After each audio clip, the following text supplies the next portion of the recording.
ሀብት የማይመስሉ ብዙ ነገሮች አሉ የማናስተውላቸው።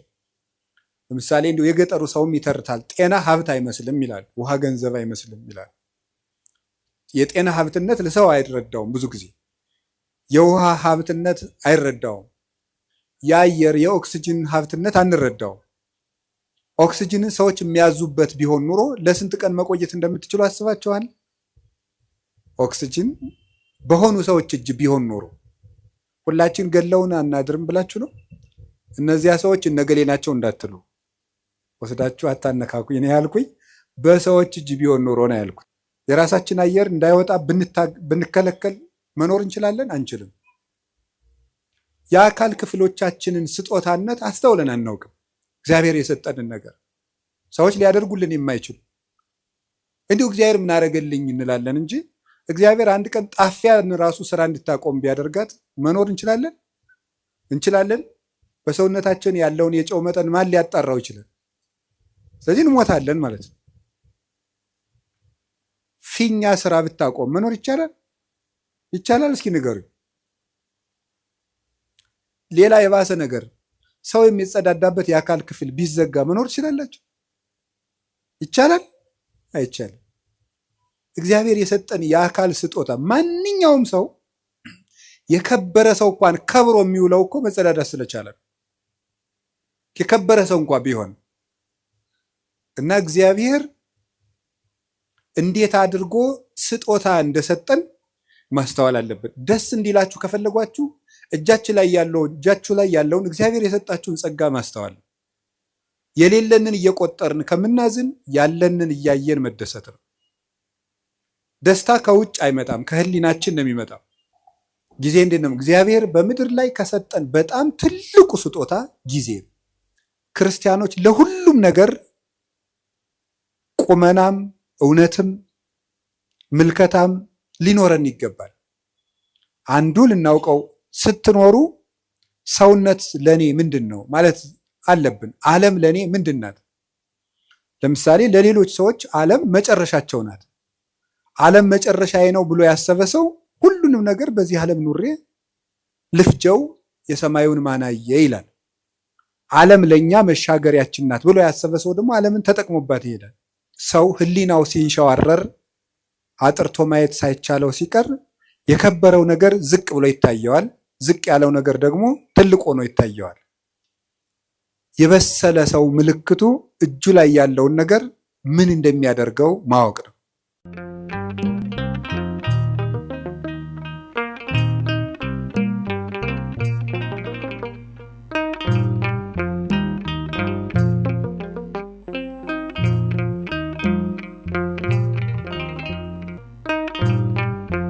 በስመ አብ ወወልድ ወመንፈስ ቅዱስ አሐዱ አምላክ። በስመ አብ ወወልድ ወመንፈስ ቅዱስ አሐዱ አምላክ። በስመ አብ ወወልድ ወመንፈስ ቅዱስ አሐዱ አምላክ። ይትባረክ እግዚአብሔር አምላከ አበዊነ ቅዱሳን ዘሰብሐ ምሕረቶ ላዕሌነ። ይቅርታውን ቸርነቱን ምሕረቱን በእኛ ላይ ያጸና ቅድመ ዓለም የነበረ ይህንን ዓለም በካህሊነቱ የፈጠረ ትንኝንም እንኳ ሳይዘነጋ የሚመግብ ስጋችን ለብሶ ዓለምን ያዳነ ዓለምን አሳልፎ የሚኖር ጌታችን መድኃኒታችን ኢየሱስ ክርስቶስ ላደረገልን ለቸርነት ሥራው ሁሉ ከባሕሪ አባቱ ከአብ ከባሕሪ ሕይወቱ ከመንፈስ ቅዱስ ጋር አንድ ለምትወድ መንግሥቱ ክብር ምስጋና ይግባው። የእናታችን የቅድስት ድንግል ማርያም የቅዱሳን መላእክት የቅዱሳን ነቢያት የቅዱሳን ሐዋርያት የሰማዕታት የጻድቃን ረድኤታቸው በረከታቸው ከሁላችን ጋር ጸንቶ ይኑር።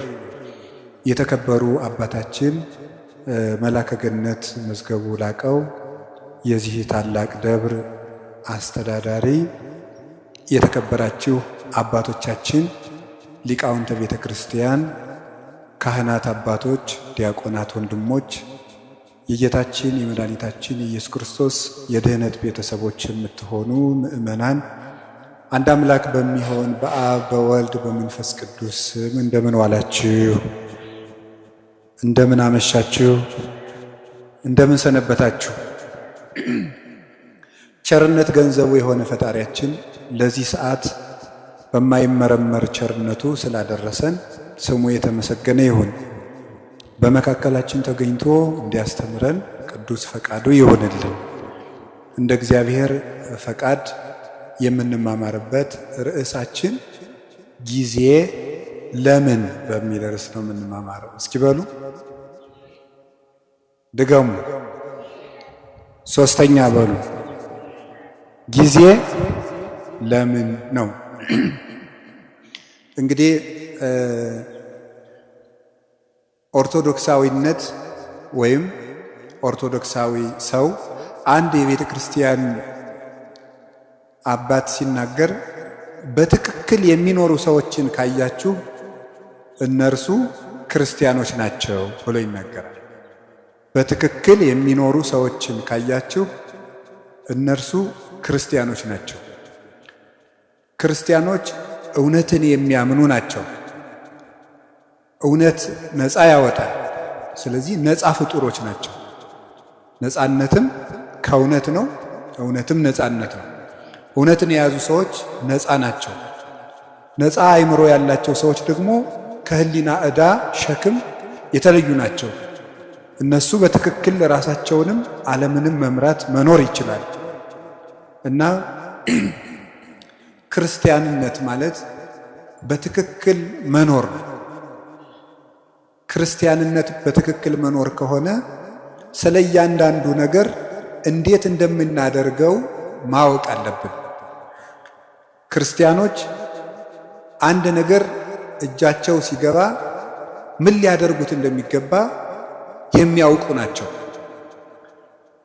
ለምሳሌ ሕፃናት አንድ ነገር እጃቸው ላይ ቢገባ ምን እንደሚያደርጉት አያውቁ። በብዙ ልፋት የተገኘ ተቆፍሮ የተገኘ ወርቅ ወይም ዕንቁ ወስዳችሁ እጃቸው ላይ ብታስቀምጡ ወይ ይጫወቱበታል፣ ወይ ይወረውሩታል፣ ወይም ደግሞ ጭቃ ውስጥ ሊጥሉት ይችላሉ። ስለዚህ እንደዚያ እንዳይሆን የበሰለ ሰው ምልክቱ እጁ ላይ ያለውን ነገር ምን እንደሚያደርገው ማወቅ ነው። የተናቀውን አያከብርም፣ የከበረውንም አይንቅም ማለት ነው። መልካሙን ክፉ አይልም፣ ክፉውን መልካም አይልም። ነቢዩ ኢሳይያስ እንደነገረን አሌ ሎሙ ለለ ይብልዎ ለእኩይ ሰናየ ወለሰናይኒ እኩየ፣ መልካሙን ክፉ ክፉውን መልካም ለሚሉ ሰዎች ወዮላቸው ይላል። መልካሙን ክፉ ክፉውን መልካም ለሚሉ ወይም የተዋረደውን የሚያከብሩ የተከበረውን የሚያዋርዱ። ያው ሰው ሕሊናው ሲንሸዋረር አጥርቶ ማየት ሳይቻለው ሲቀር የከበረው ነገር ዝቅ ብሎ ይታየዋል፣ ዝቅ ያለው ነገር ደግሞ ትልቅ ሆኖ ይታየዋል። ስለዚህ የታነቀውን እያደነቀ ድንቅ የሆነውን ደግሞ እየናቀ ከሱም እየራቀ ይቀጥላል እና ክርስቲያኖች ለሁሉም ነገር ቁመናም እውነትም ምልከታም ሊኖረን ይገባል። አንዱ ልናውቀው ስትኖሩ ሰውነት ለኔ ምንድነው ማለት አለብን። ዓለም ለኔ ምንድነው? ለምሳሌ ለሌሎች ሰዎች ዓለም መጨረሻቸው ናት። ዓለም መጨረሻዬ ነው ብሎ ያሰበ ሰው ሁሉንም ነገር በዚህ ዓለም ኑሬ ልፍጀው የሰማዩን ማናየ ይላል። ዓለም ለኛ መሻገሪያችን ናት ብሎ ያሰበ ሰው ደግሞ ዓለምን ተጠቅሞባት ይሄዳል። ገንዘብ ለኔ ምንድነው ማለት አለበት። ሰው ለኔ ምንድነው? መቼ ሰው እንስሳ ነው ብሎ ያሰበ ሰው ለሰው ክብር ይኖረዋል ብለን ማሰብ አንችልም። እንደዚህ ያለ ሰው ደግሞ ሰው እንስሳ ነው ብሎ መነሻ ያደረገ ሰው የሰው መወለድም አይደንቀው መሞትም አይደንቀው።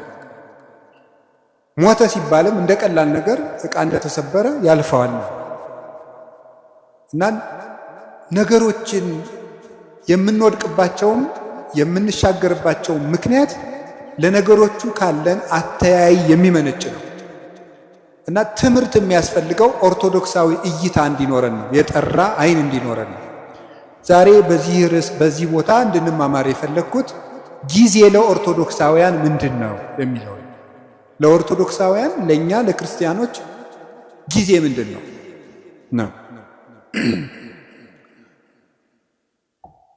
ጊዜ እንዴት ነው? እግዚአብሔር በምድር ላይ ከሰጠን በጣም ትልቁ ስጦታ ጊዜ እግዚአብሔር የሰጠን ማንም ሊሰጠን የማይችለው እግዚአብሔር የሰጠን እድል ጊዜ ነው። እንደው ይገርማችኋል፣ ግን ሰው ይሄንን ትኩረት ሰጥቶት አያውቅም። ሀብት የማይመስሉ ብዙ ነገሮች አሉ የማናስተውላቸው። ለምሳሌ እንደው የገጠሩ ሰውም ይተርታል። ጤና ሀብት አይመስልም ይላል፣ ውሃ ገንዘብ አይመስልም ይላል። የጤና ሀብትነት ለሰው አይረዳውም። ብዙ ጊዜ የውሃ ሀብትነት አይረዳውም። የአየር የኦክሲጅን ሀብትነት አንረዳውም። ኦክሲጅንን ሰዎች የሚያዙበት ቢሆን ኑሮ ለስንት ቀን መቆየት እንደምትችሉ አስባችኋል? ኦክሲጅን በሆኑ ሰዎች እጅ ቢሆን ኑሮ ሁላችን ገለውን አናድርም ብላችሁ ነው? እነዚያ ሰዎች እነገሌ ናቸው እንዳትሉ ወስዳችሁ አታነካኩኝ ነው ያልኩኝ። በሰዎች እጅ ቢሆን ኑሮ ነው ያልኩት። በሰው እጅ ቢሆን ኑሮ አየር ስንት ቀን ነው የምንሰነበተው? ዛሬን ራሱ ማደር እንችላለን? እንችላለን። የውጩን ይቅርና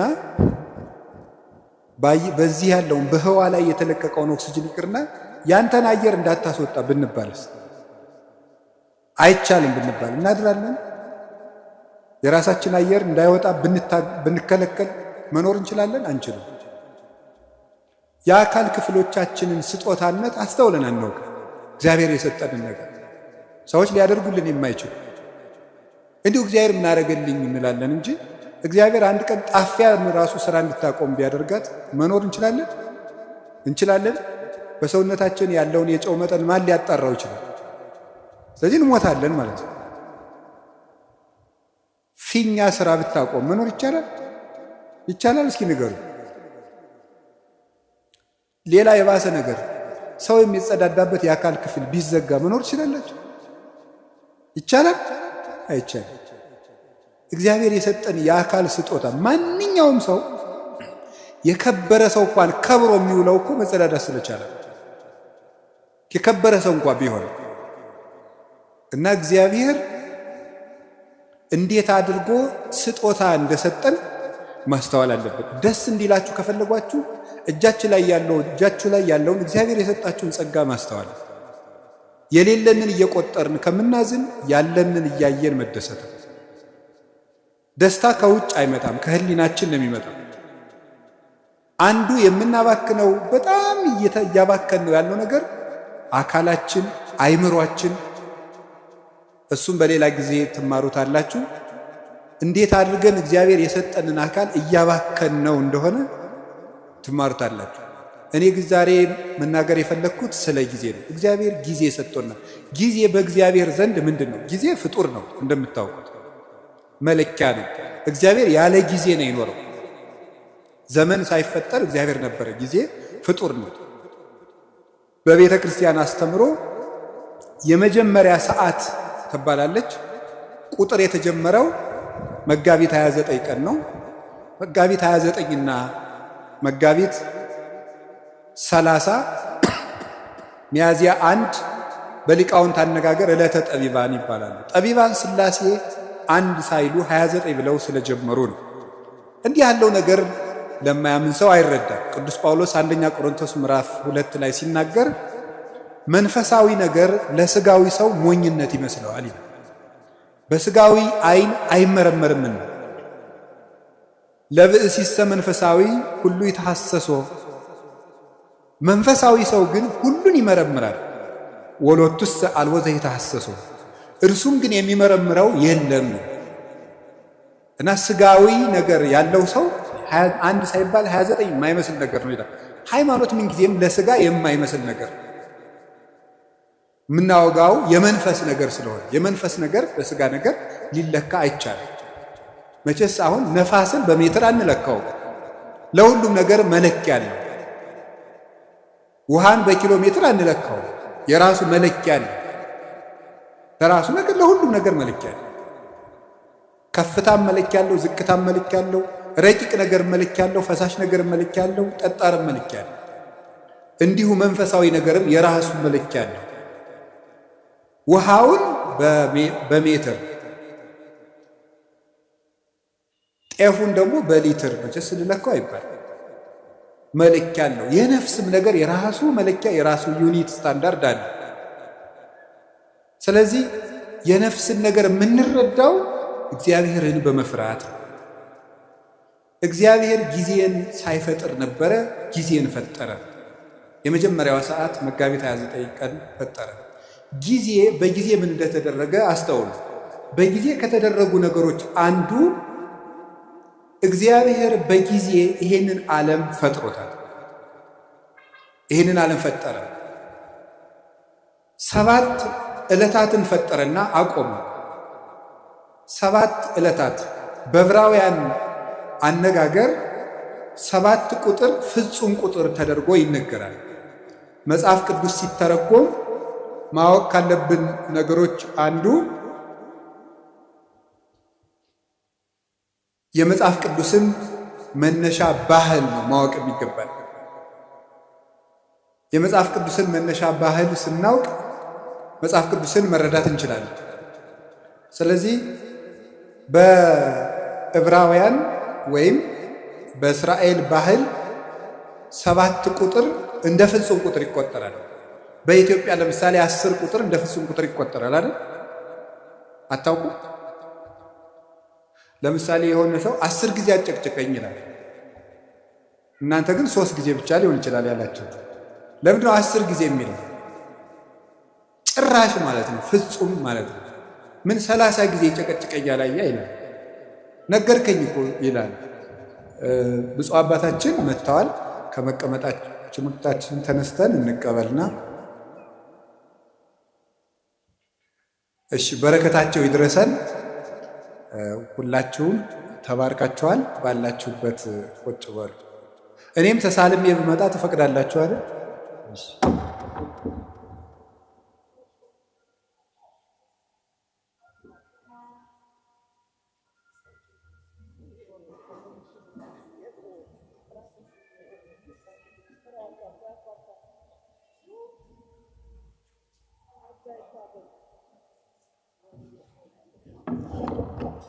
እሺ፣ ወደ ትምህርታችን እንሄድ። ብፁዕ አባታችን ስለተገኙ በጣም ደስ ብሎኛል። እናንተም ደስ ብሏችኋል። ለኢትዮጵያ ኦርቶዶክስ ተዋሕዶ ቤተክርስቲያን በእድሜ ከቆዩላት አባቶች አንዱ እሳቸው ናቸው። ረድኤታቸው በረከታቸው ይድረሰን። እኔ ደግሞ በእሳቸው ፊት ስላስተማርኩ በጣም እድለኛ ነኝ። ለምን መሰላችሁ? ገበሬ ልጁን እርሻ ሲያሳርስ እርፍ ያስይዝና ያሳርሰዋል ከፊቱ አድርጎ። ለምን? ሲያበላሽ ለማስተማር ማለት ነው። ስለዚህ ልጅ በአባቱ ፊት ሲያጠፋ ይታረማል ማለት ነው። ትምህርታችን እንቀጥል። እግዚአብሔር ከሁላችን ጋር ይሁን። ወደ ትምህርታችን ስንሄድ በዕብራውያን 7 ቁጥር ፍጹም ነው ብያችሁ ነበረ። እስመ ሁልቆ ሳብዕ በኀበ ዕብራውያን ፍጹም ውእቱ። በዕብራውያን በእስራኤል 7 ቁጥር ፍጹም ነው ይላል እግዚአብሔር። ስለዚህ ምን አደረገ? 7 ዕለታት ብቻ ፈጠረ። ለምንድን ነው እግዚአብሔር 7 ዕለት ብቻ የፈጠረው ስትሉ 7ቱ ቀኖች ፍጹም ናቸው ለማለት ነው። 7 ብቻ። ለምን 8 ቀን አይፈጥርም እግዚአብሔር? ወይስ ዝቅ ብሎ 6 ቀን ቢያደርገው ምን አለ? የዓመቱን መለኪያ 7 ቀን ያደርገው ለምን ይመስላችኋል? 7ቱም ዕለታት ፍጹም ናቸው ይላል። እንዲያውም ልንገራቸው፣ የዚህ ዓለም ዋና ምሰሶዎች 7 ዕለታት ናቸው። በመጽሐፈ ምሳሌ ምዕራፍ 9 ከቁጥር 1 ጀምሮ እንዲህ ይላል፣ ጥበብ ሐነጸት ቤተ ወአቀመት ላቲ 7 አዕማደ። ጥበብ ቤቷን ሰራች 7 ምሰሶዎችንም አቆመች ይላል። ጥበብ ቤቷን ሰራች። ጥበብ የተባለ እግዚአብሔር ወልድ ነው። መንፈሳዊ ትርጉም አለው። የዛሬው ዓላማችን ግን እሱ አይደለም። ጥበብ ወልድ ይችን ዓለም ፈጠረች፣ 7 ምሰሶ አቆመች ማለት 7 ዕለታትን ፈጠረች ማለት ነው። 7ቱ ዕለታት ለምንድን ነው ምሰሶ የተባሉ ሲባል፣ ምሰሶ ቤቱን እንደሚያጸናው በዚህ ዓለም የሚኖር ነገር ሁሉ ጸንቶ የሚኖረው በ7ቱ ዕለታት በሚሰራ ስራ ነው ማለት።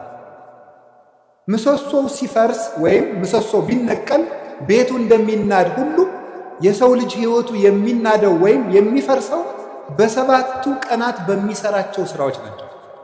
7 ቀን የምንሰራው ስራ ወይ ሕይወታችንን ያፈርሳል ወይ ሕይወታችንን ይሰራል።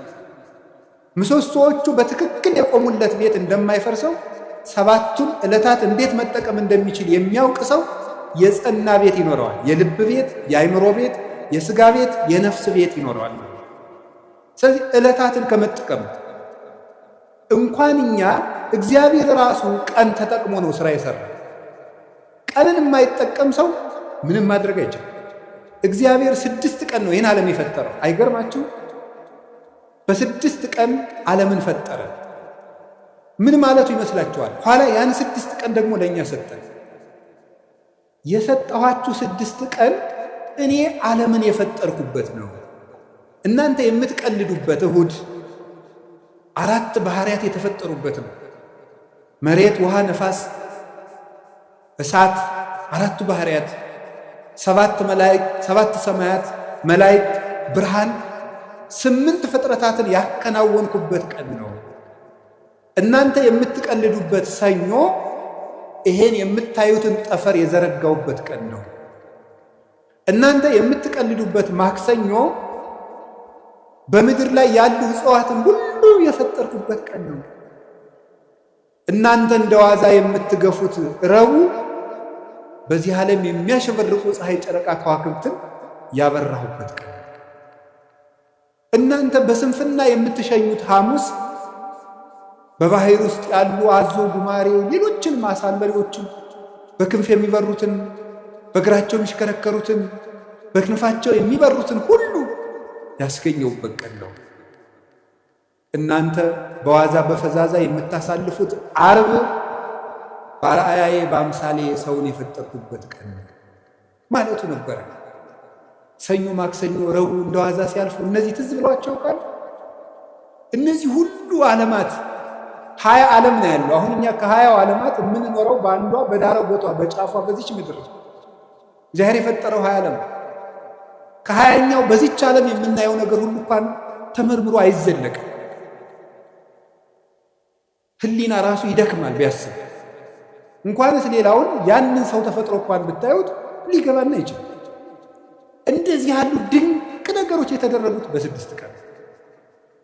የጊዜን ጥቅም አያችሁት? በ7ኛው ቀን እግዚአብሔር አረፈ። ምን ማለት ይመስላችኋል? እግዚአብሔር 6 ቀን ሰራና አረፈ። ስራችሁ ብዙ ይሁን እረፍታችሁ ጥቂት ይሁን ማለቱ ነው። በቁሙ ነው። ወርቅ አለ፣ መንፈሳዊ ትርጉም አለ። ስራችሁ ብዙ ይሁን እረፍታችሁ ግን ጥቂት ይሁን። ይኸውላችሁ በዚህ ዓለም ላይ ብዙ ሰዎች የሚቸገሩበት ምክንያት ደስታን ፍለጋ ነው። ደስታ ደግሞ ከመስራት የሚመጣ ነው እንጂ ከማረፍ የሚመጣ ነው። ሐዘን ከየት ይወለዳል ካላችሁ ከረፍት ብዛት። የኃጢአት ምንጮች የሚባሉት መብል፣ መጠጥ፣ የረፍት ብዛት፣ እንቅልፍ ናቸው። ስለዚህ እረፍት የሚያበዙ ሰዎች ምንጊዜም ሕይወታቸው ሐዘንተኛ ነው። የእንቅልፍ ብዛት የተቦጫጨቀ ልብስ ያስለብሳል ይላል ሰሎሞን። ድሃ ያደርጋል ማለት ነው ብዙ የምትተኛ ከሆነ። የእንቅልፍ ብዛት መጽሐፍ ቅዱስ ነው ያለው፣ የተቦጫጨቀ ልብስ ያስለብሳል። ጊዜን ባለመጠቀማችን ምክንያት አይ ጊዜ የሰጣቸው ናያገሌ ሀብታሙ ምናምን ይባል የድንቁርና ጉዳይ ነው። በጊዜ ያለመጠቀማችን እንዴት እንደሚጎዳን ተመልከቱ። እስቲ ርዕሳችን ምንድን ነው?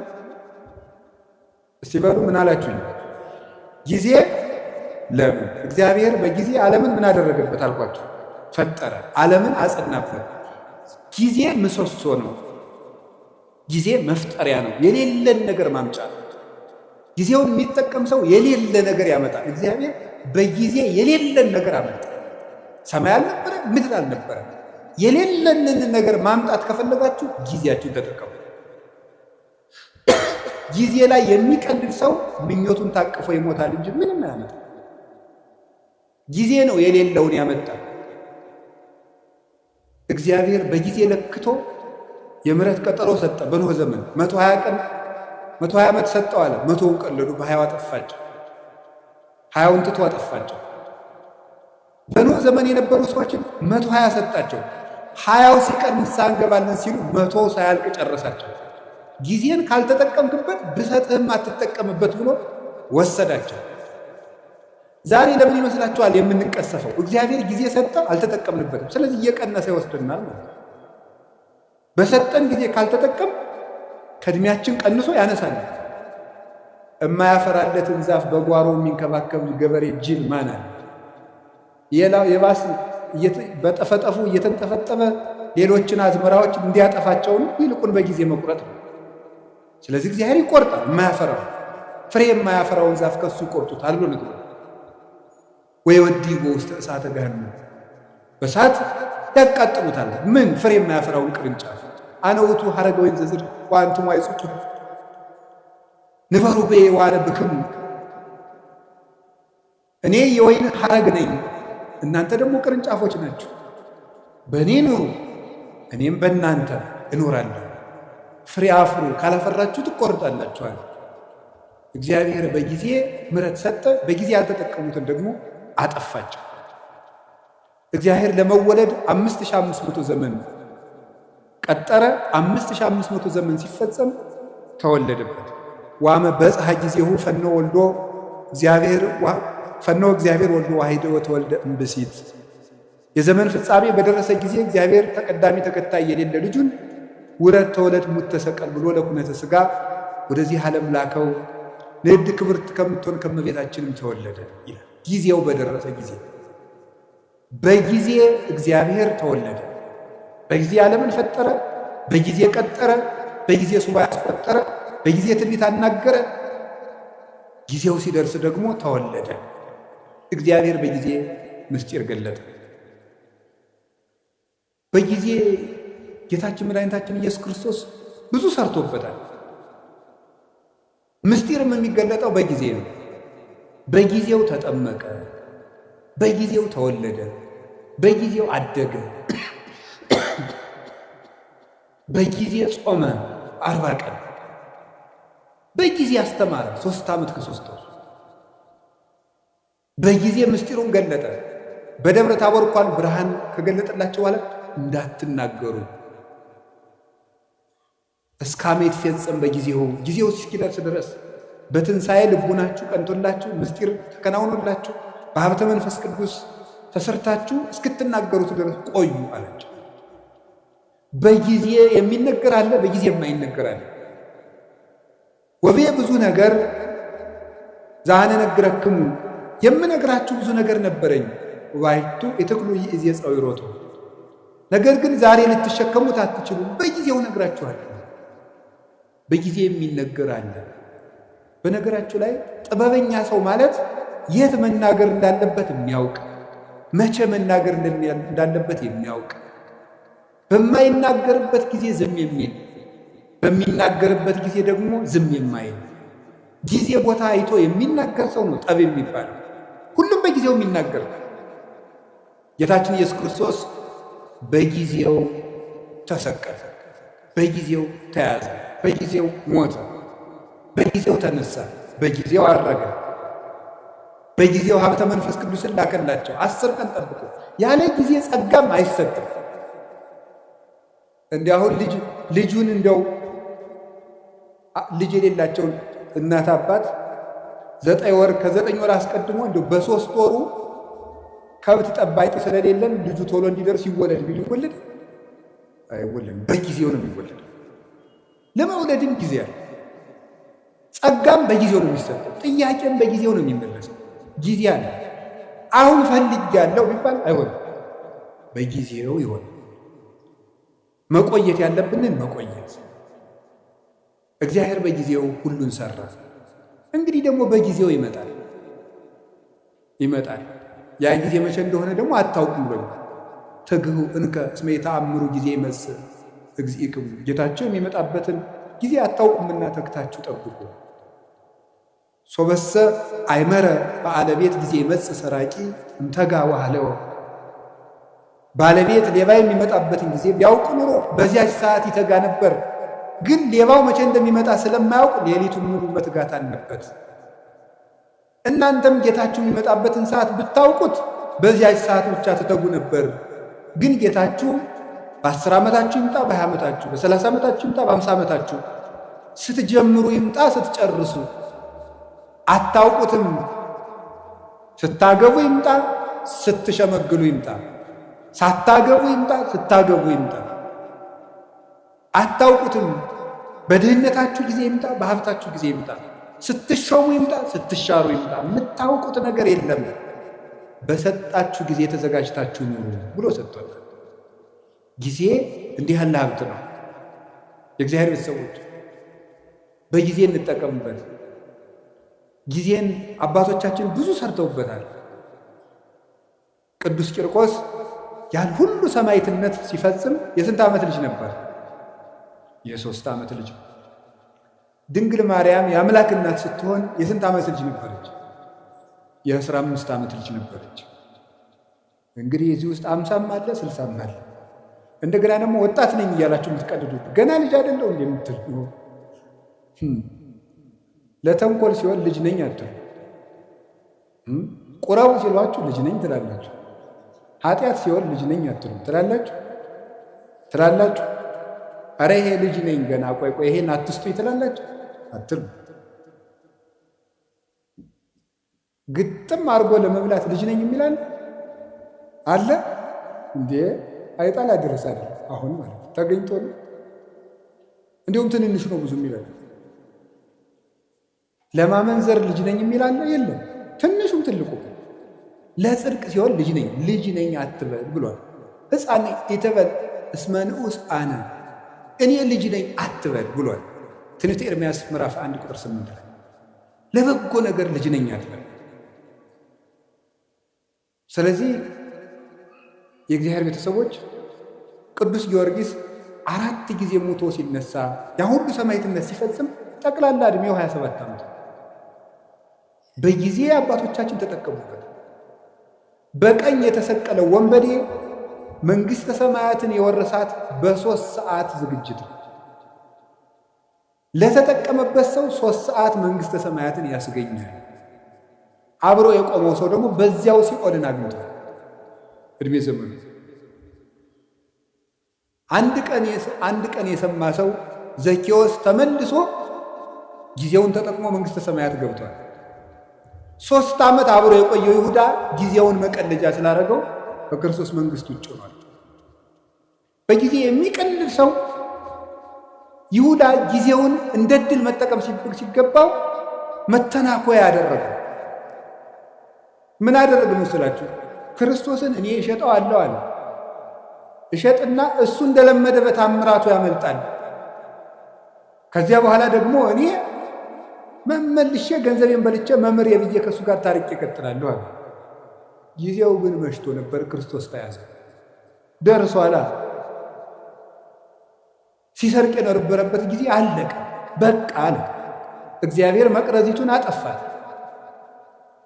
ከዚያስ ምን አደረገ ደግሞ? ጌታ ከማረጉ በፊት ሞቱ በፊት እኔ ተቀድሜ ሙቼ ሲኦል ቆየዋለሁ፣ ነፍሳትን ሲያወጣ ያወጣኛል። አይ ይሁዳ አልፏል። እሱ መች ምን አደረገ ጌታ? የለም ይሁዳ ዛሬም አትሞትም ብሎ ግንባሩ ተፈጥፍጦ ቆይ፣ ሆዱ ተዘርግፎ ቆይ። ከዛ ምን አደረገ ጌታ ሲያርግ? አንተ ያሰቀልከው ሰው አረገ አሉ። እኔን ሳያወጣኝ ብሎ ደንግጦ እወጣለሁ ሲል ከመቃኑ ላይ ከደጃፍ ወይም ከበሩ ላይ ግንባሩ ተፈጥፍጦ ሞተ። ምን አድርጎ ስትሉኝ፣ በጊዜ ቀልዶ የእግዚአብሔር የምሕረት ጊዜው አብቅቶ በቃይ ብሎ እግዚአብሔር ታገሰው። 3 ዓመት ቻለው። አብሮት እየዋለ ሙዳየ ምጽዋቱን እየሰረቀ ማይምረ ኅቡዓት ክርስቶስ አብሮት እያለ እየሰረቀ የሚያውቀውን ጌታ እንዳላዋቂ መጥቶ አብሮት በሀከረቢ መምህር ደህና ዋልክ እያለ የልቡን በልቡ እያደረገ 3 ዓመት ቻለ። በቃኝ አለ እግዚአብሔር። ቸርነትን ላልተጠቀመበት መዓት ይታዘዝለታል። እግዚአብሔር ጊዜ የሚሰጠው ለቸርነት ነው። የተአምሩን ከመሳይሉ ለእግዚአብሔር ኪያከ ያገርህ ሀበ ንስሐ።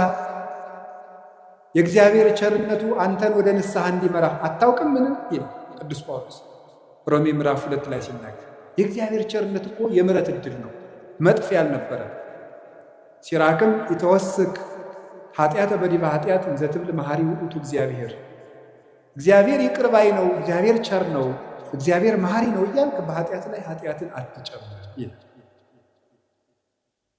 እና ጊዜ ብዙ ነገር ተሰርቶበታል። ርዕሳችን ምንድን ነው? ንገሩኝ እንጂ ጊዜ ለምን? እሺ አንድ ሁለት ሶስት ነጥቦችን ልናገርና ብፁዕ አባታችን እንዲያስተምሩን ብለቅ ይሻላል። ጊዜ ለምን በሉ እስቲ። እንግዲህ እግዚአብሔር በጊዜ ፈጠረ። እስቲ በጊዜ ፈጠረ በሉ። በጊዜ መጣ፣ በጊዜ ሞተ፣ በጊዜ ተነሳ፣ በጊዜ አረገ፣ በጊዜ መንፈስ ቅዱስን ላከ። እሺ በጊዜ ይመጣል በሉ። በጊዜ ምን ይላል? ይመጣል። ጊዜ እግዚአብሔር ይህን ሁሉ ሰርቶበታል። አሁን እኛ በጊዜ ምን እናድርግ ነው ርዕሳችን። እስኪ ጊዜ ለምን በሉ።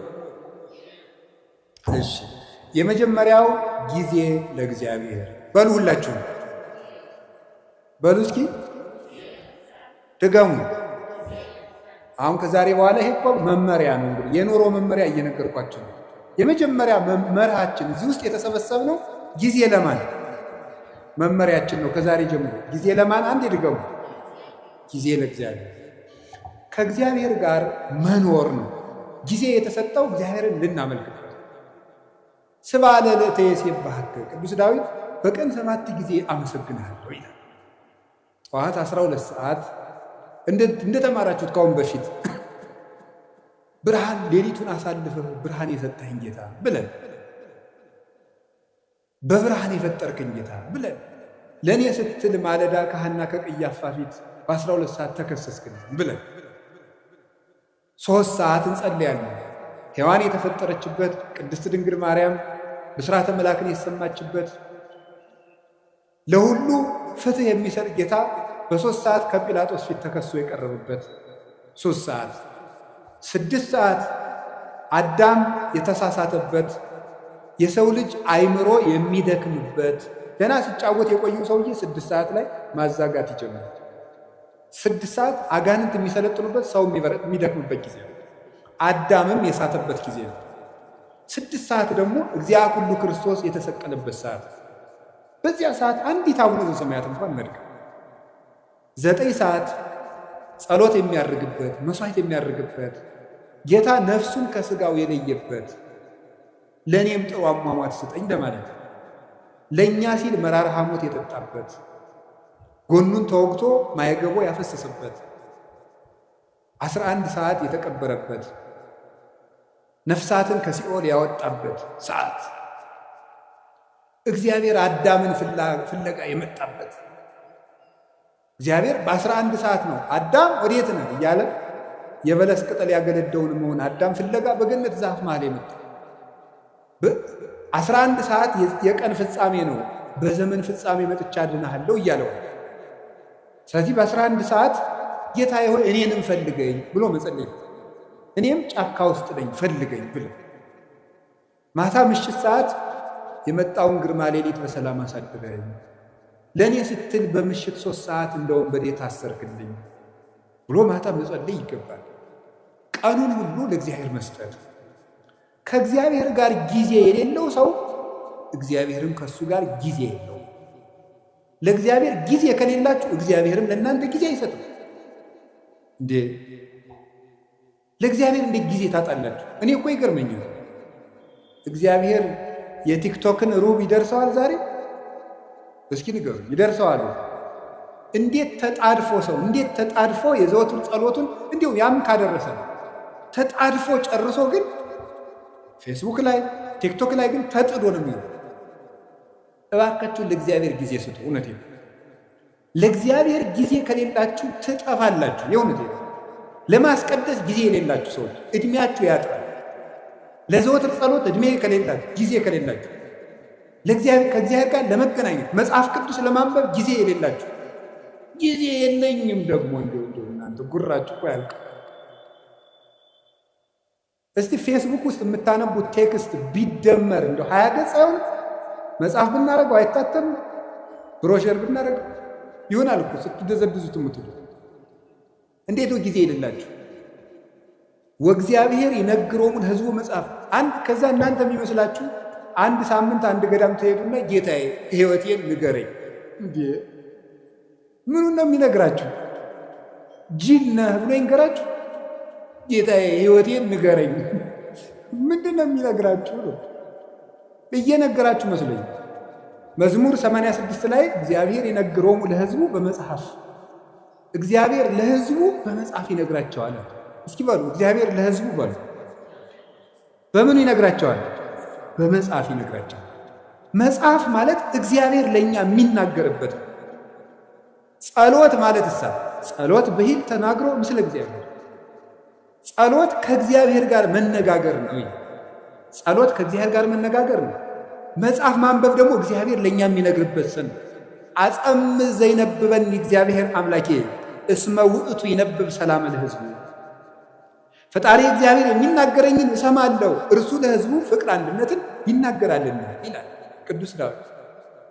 እግዚአብሔርን ለመስማት ጆሮ የሌለው፣ መጽሐፍ ቅዱስ ለማንበብ በቀን 5 ደቂቃ የሌለው ሰው በየቀኑ ሁከት ሊሰማ ይገባዋል። እንዲህ ያለ ጆሮ ይነቀላል።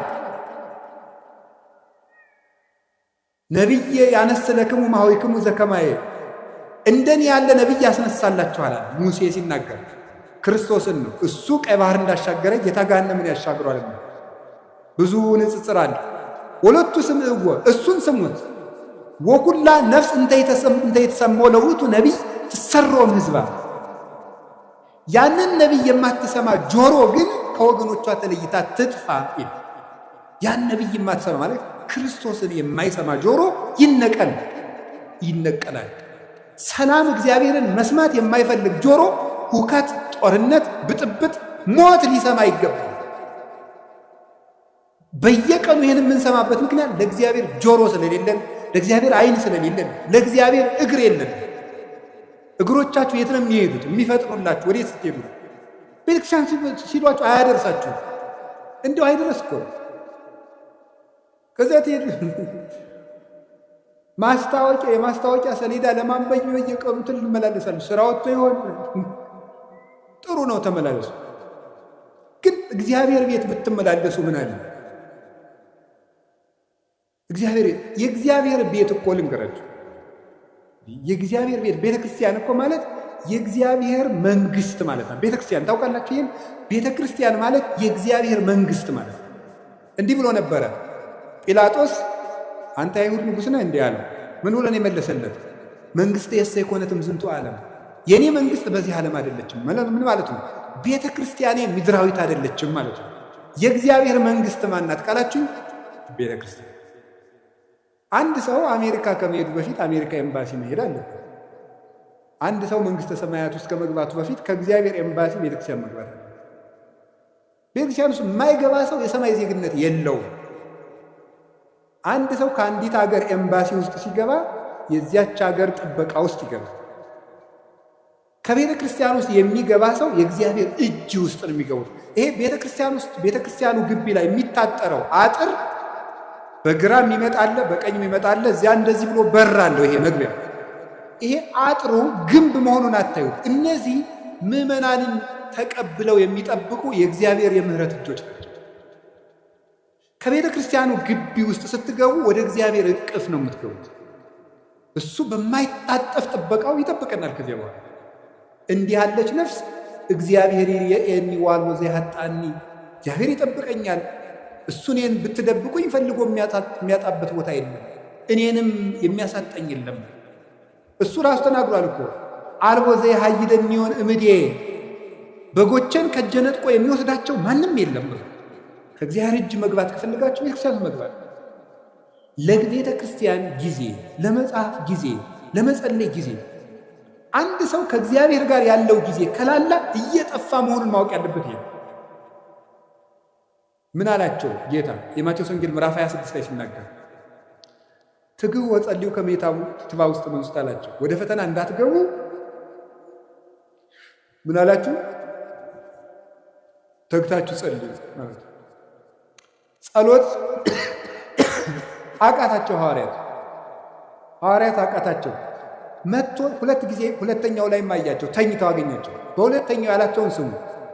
ስኢንክሙኑ ተጂሃ አሐተ ሰዓተ ምስሌ አላቸው። ከኔ ጋር 1 ሰዓት መቆየት አቃታችሁ አላቸው። እስኪ በሉ ከኔ ጋር በሉ 1 ሰዓት መቆየት አቃታችሁ? አቃታቸው፣ ተኙ። በሶስተኛውም ተመልሶ ሲመጣ በሉ እንግዲህ ረፉ አላቸው። ይህ ሊቃውንቱ በጣም የሚገርም ትርጓሜ ይሰጡታል። በሉ እንግዲህ ረፉ፣ በሶስተኛው ረፉ አላቸው።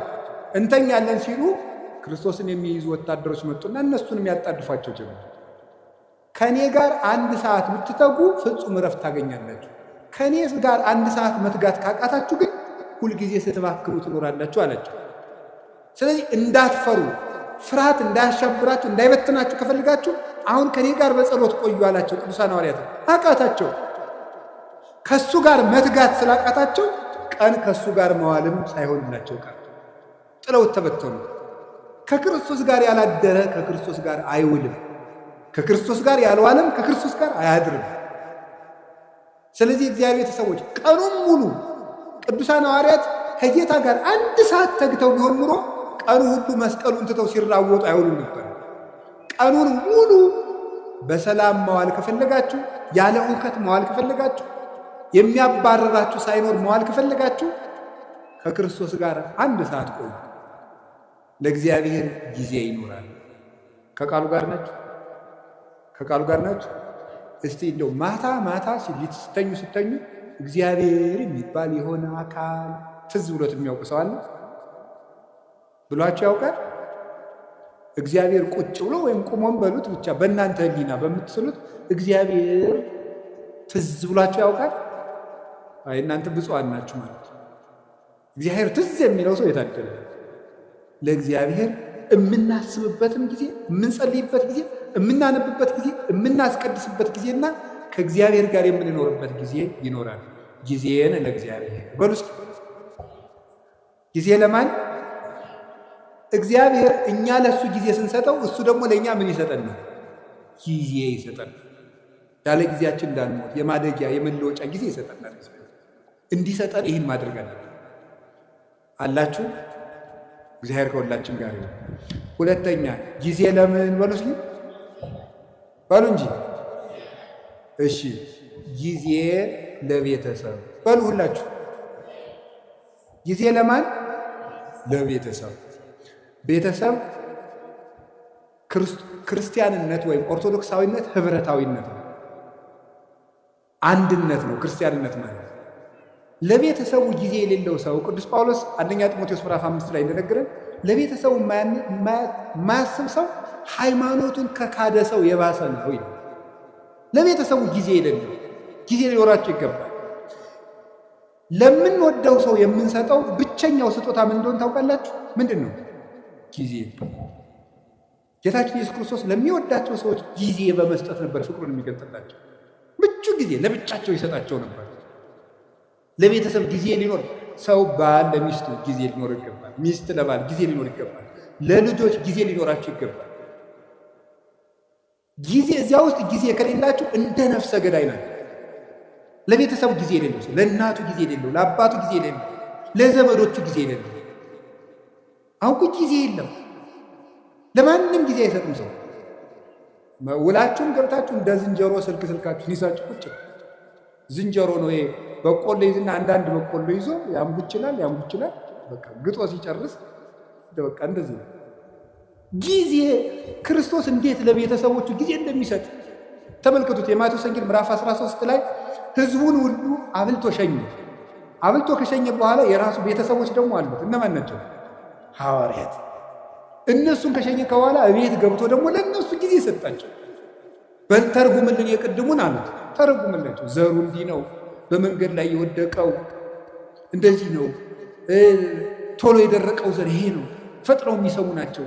ይሄ በመንገድ ላይ የወደቀው ዘርና ወፍ የለቀመው ደግሞ ቃለ እግዚአብሔር እየሰማ ወዲያው የሚረሳው ነው። ይሄ ወዲያው በቅሎ ወዲያው ደግሞ የደረቀው ይሄ ወዲያው ሰምቶ በስሜት የሚጠፋው ነው። በቅሎ እሾህ ያሰረው ደግሞ እሾህ አንቆ ያስቀረው ዘር ደግሞ ሰምቶ ጽድቅ ሰራለው ስል የሀብት ፍቅርና የዓለም ፍቅር ያሰረው ሰው ነው። በመልካም ዘር ላይ መሬት ላይ የወደቀው ደግሞ ይሄ በመልካም ልብ ላይ የወደቀው ቃል እግዚአብሔር ነው አለና ለቤተሰቦቹ ጊዜ ሰጣቸው። ክርስቶስ ለ5000 ሕዝብም ጊዜ ሰጠ፣ ለቤተሰቦችም ጊዜ ሰጠ። ስራ ይበዛብኛል ስብሰባ ውዬ ነው የሚባል ያ ይሰራል። ክርስቶስም ስብሰባ ውሎ ለቤተሰቦቹ ጊዜ ይሰጣል። ብቻቸውን ማውራት ለሚፈልጉ ጊዜ ይሰጣቸው ነበረ ጌታችን ኢየሱስ ክርስቶስ።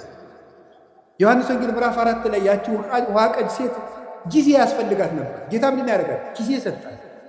ለዚያው ምቹ ጊዜ።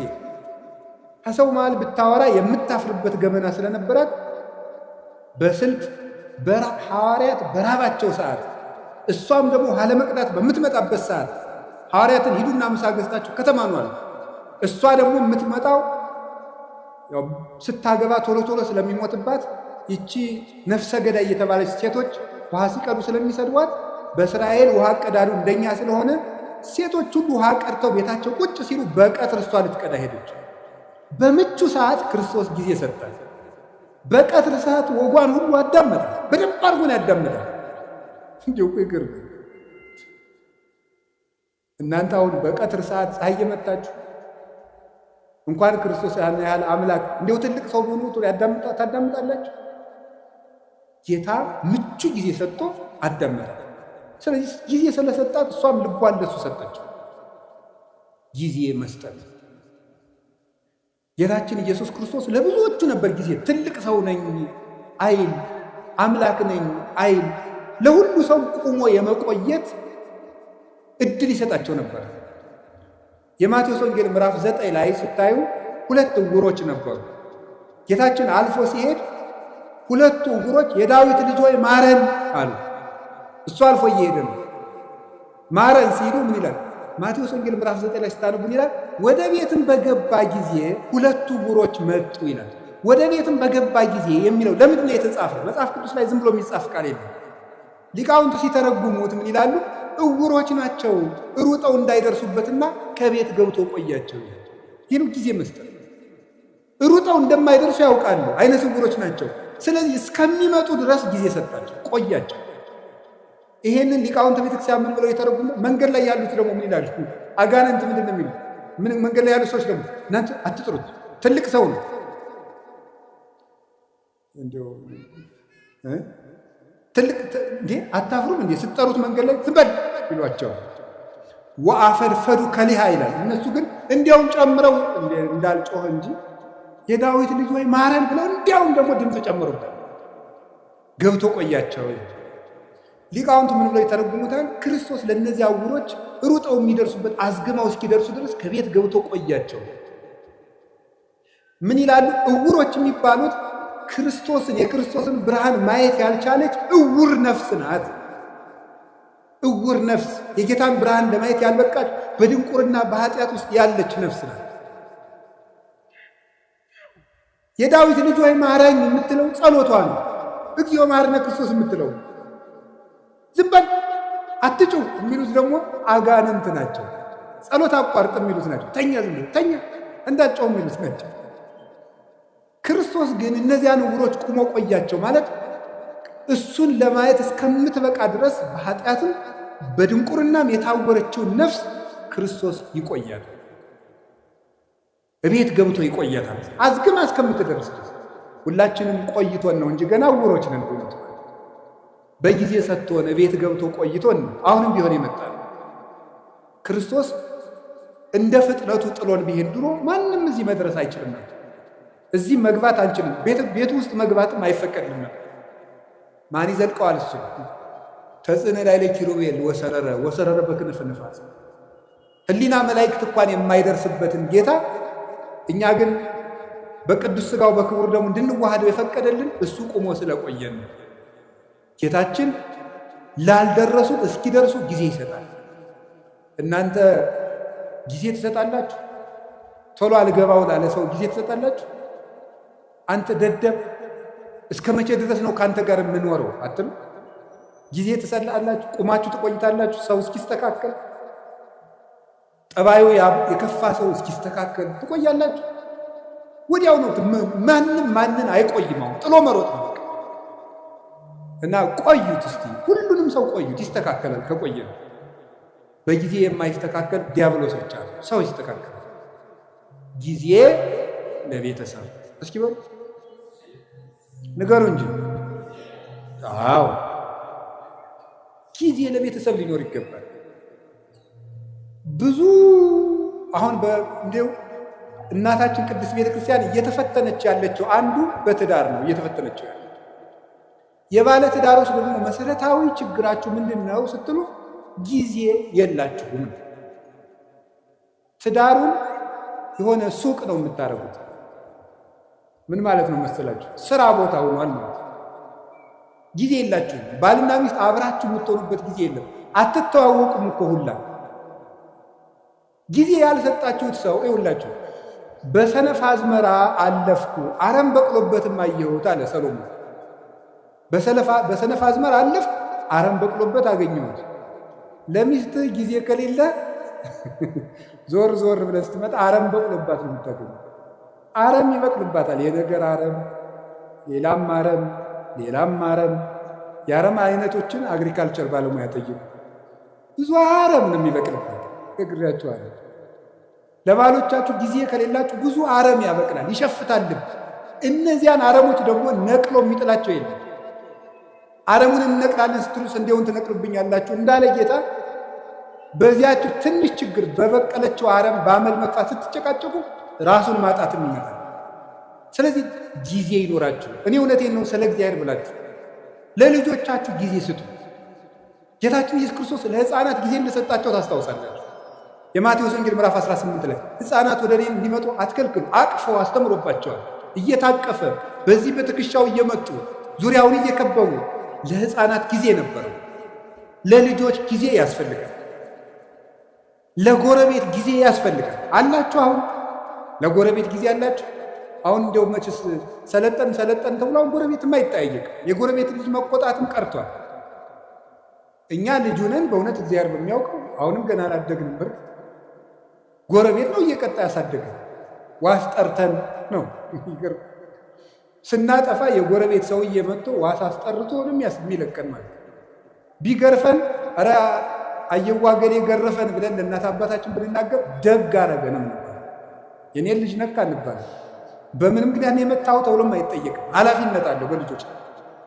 ለጎረቤት ጊዜ አላቸው ወይ? የሉቃስ ወንጌል 15 ላይ ልጁ የጠፋው ልጅ ሲመጣ ጎረቤቶቹን ጠራ። እኮ ሰም አለው ሰም አልባ ወርቅ ጎረቤቶቹን ጠራ የሚለው ለጎረቤትም ክብር እንዲኖር ነው። ጌታችን ኢየሱስ ክርስቶስ መላእክትን በጎረቤት መስሎ ነው።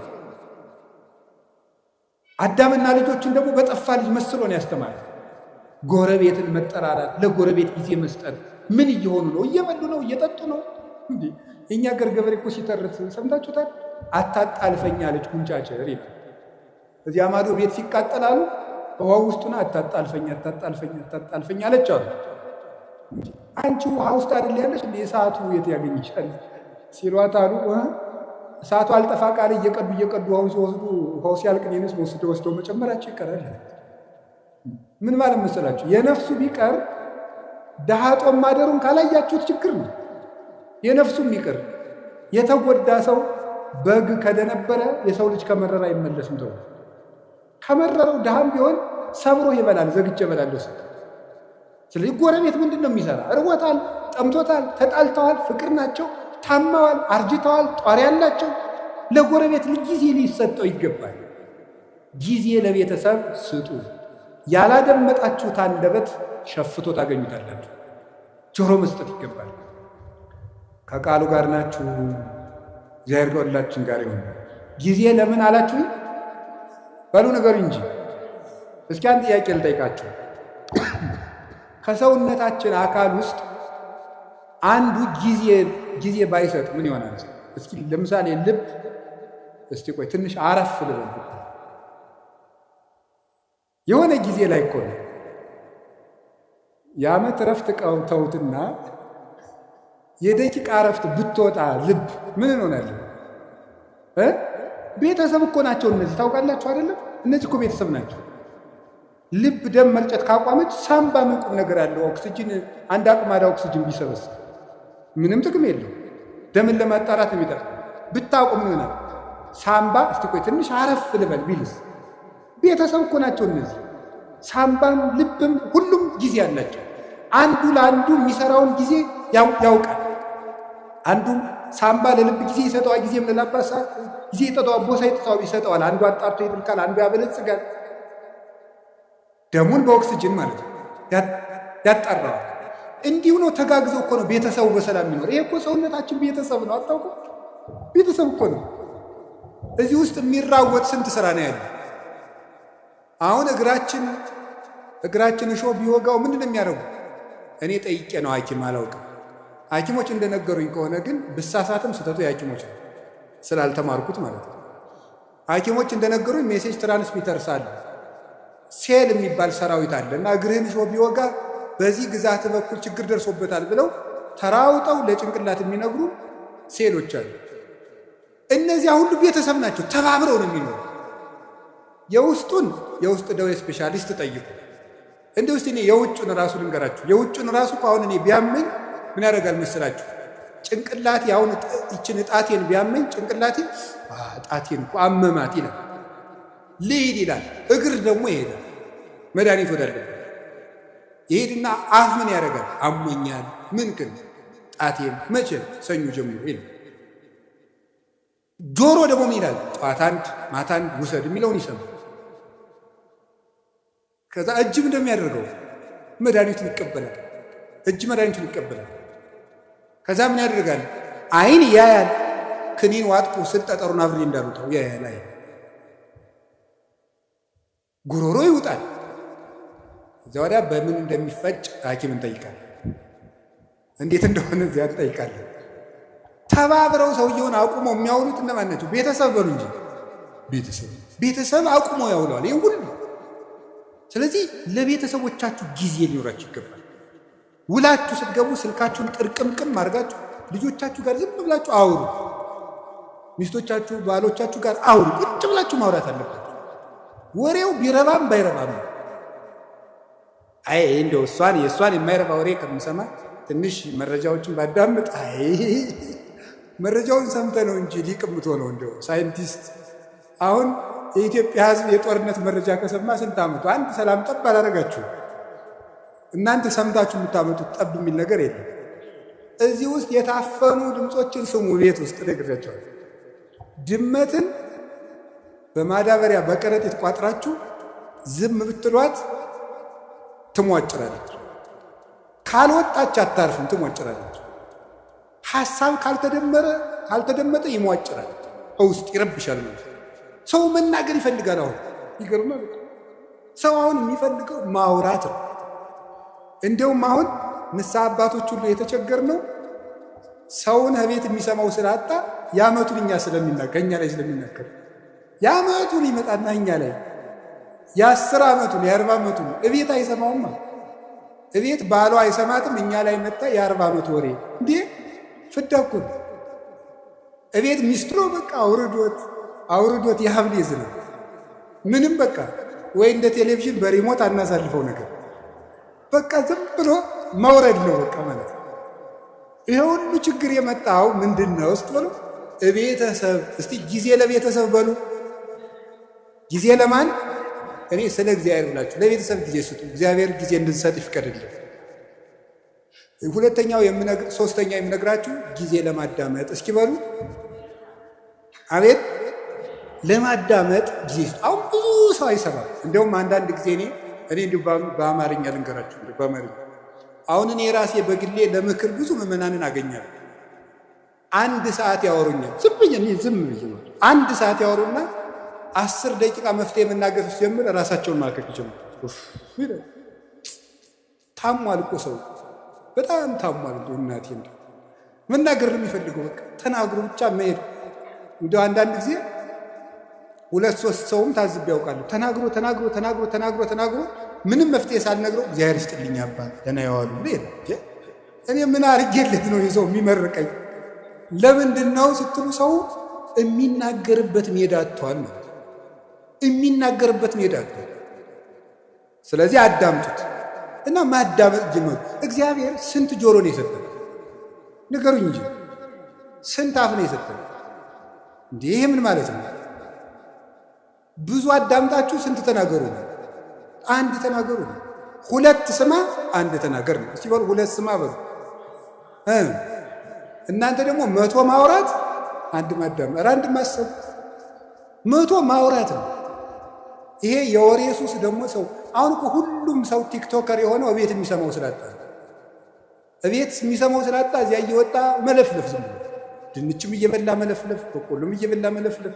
ለምንድን ነው ይሄን ሁሉ ያመጣው ስትሉ ሰው ኧረ በሞት ያዳምጡ። እኔ እኮ እውነቴን ነው ማዳመጥ። ይኸው ያዕቆብ መልእክት ምዕራፍ 1 ቁጥር 19 ላይ ኩን ፍጡነ ለሰሚ ወጉንዶ ለነቢይ፣ ሰው ሁሉ ለመስማት ለማዳመጥ የፈጠነ ለመናገር የዘገየ ይሁን። ለማዳመጥ የፈጠነ ለመናገር የዘገየ ይሁን። የሰው ልጅ ብዙ የማዳመጥ የምታዳምጡ ከሆነ ሰው ይወዳቸዋል። ከሰው ጋር የመኖር ጥበብ አንዱ ማዳመጥ ነው። እንደውም ልንገራችሁ፣ ሰዎች የት ይገኛሉ ብላችሁ ብትጠይቁ እኔ ልንገራችሁ የት እንደሚገኙ። አንደኛ የሚበሉበት ቦታ ነው የሚገኙት። ሁለተኛ የሚሰሙበት ቦታ ነው የሚገኙት፣ የሚሰሙበት ቦታ። ሶስተኛ የሚወደዱበት ቦታ ነው የሚሄዱት። አራተኛ የሚከበሩበት ቦታ ነው የሚሄዱት። ሰዎችን ብትፈልጓቸው የምታገኙት ከዚህ ነው የምታገኙት። ወይ ከሚሰማቸው ሰው ነው ሩጠው የሚሄዱት፣ ወይ ከበሉበት ቤት ነው የሚገኙት፣ ወይ ወደሚያከብራቸው ሰው ነው የሚሄዱት፣ ወይ ወደሚወዳቸው ሰው ነው የሚሄዱት።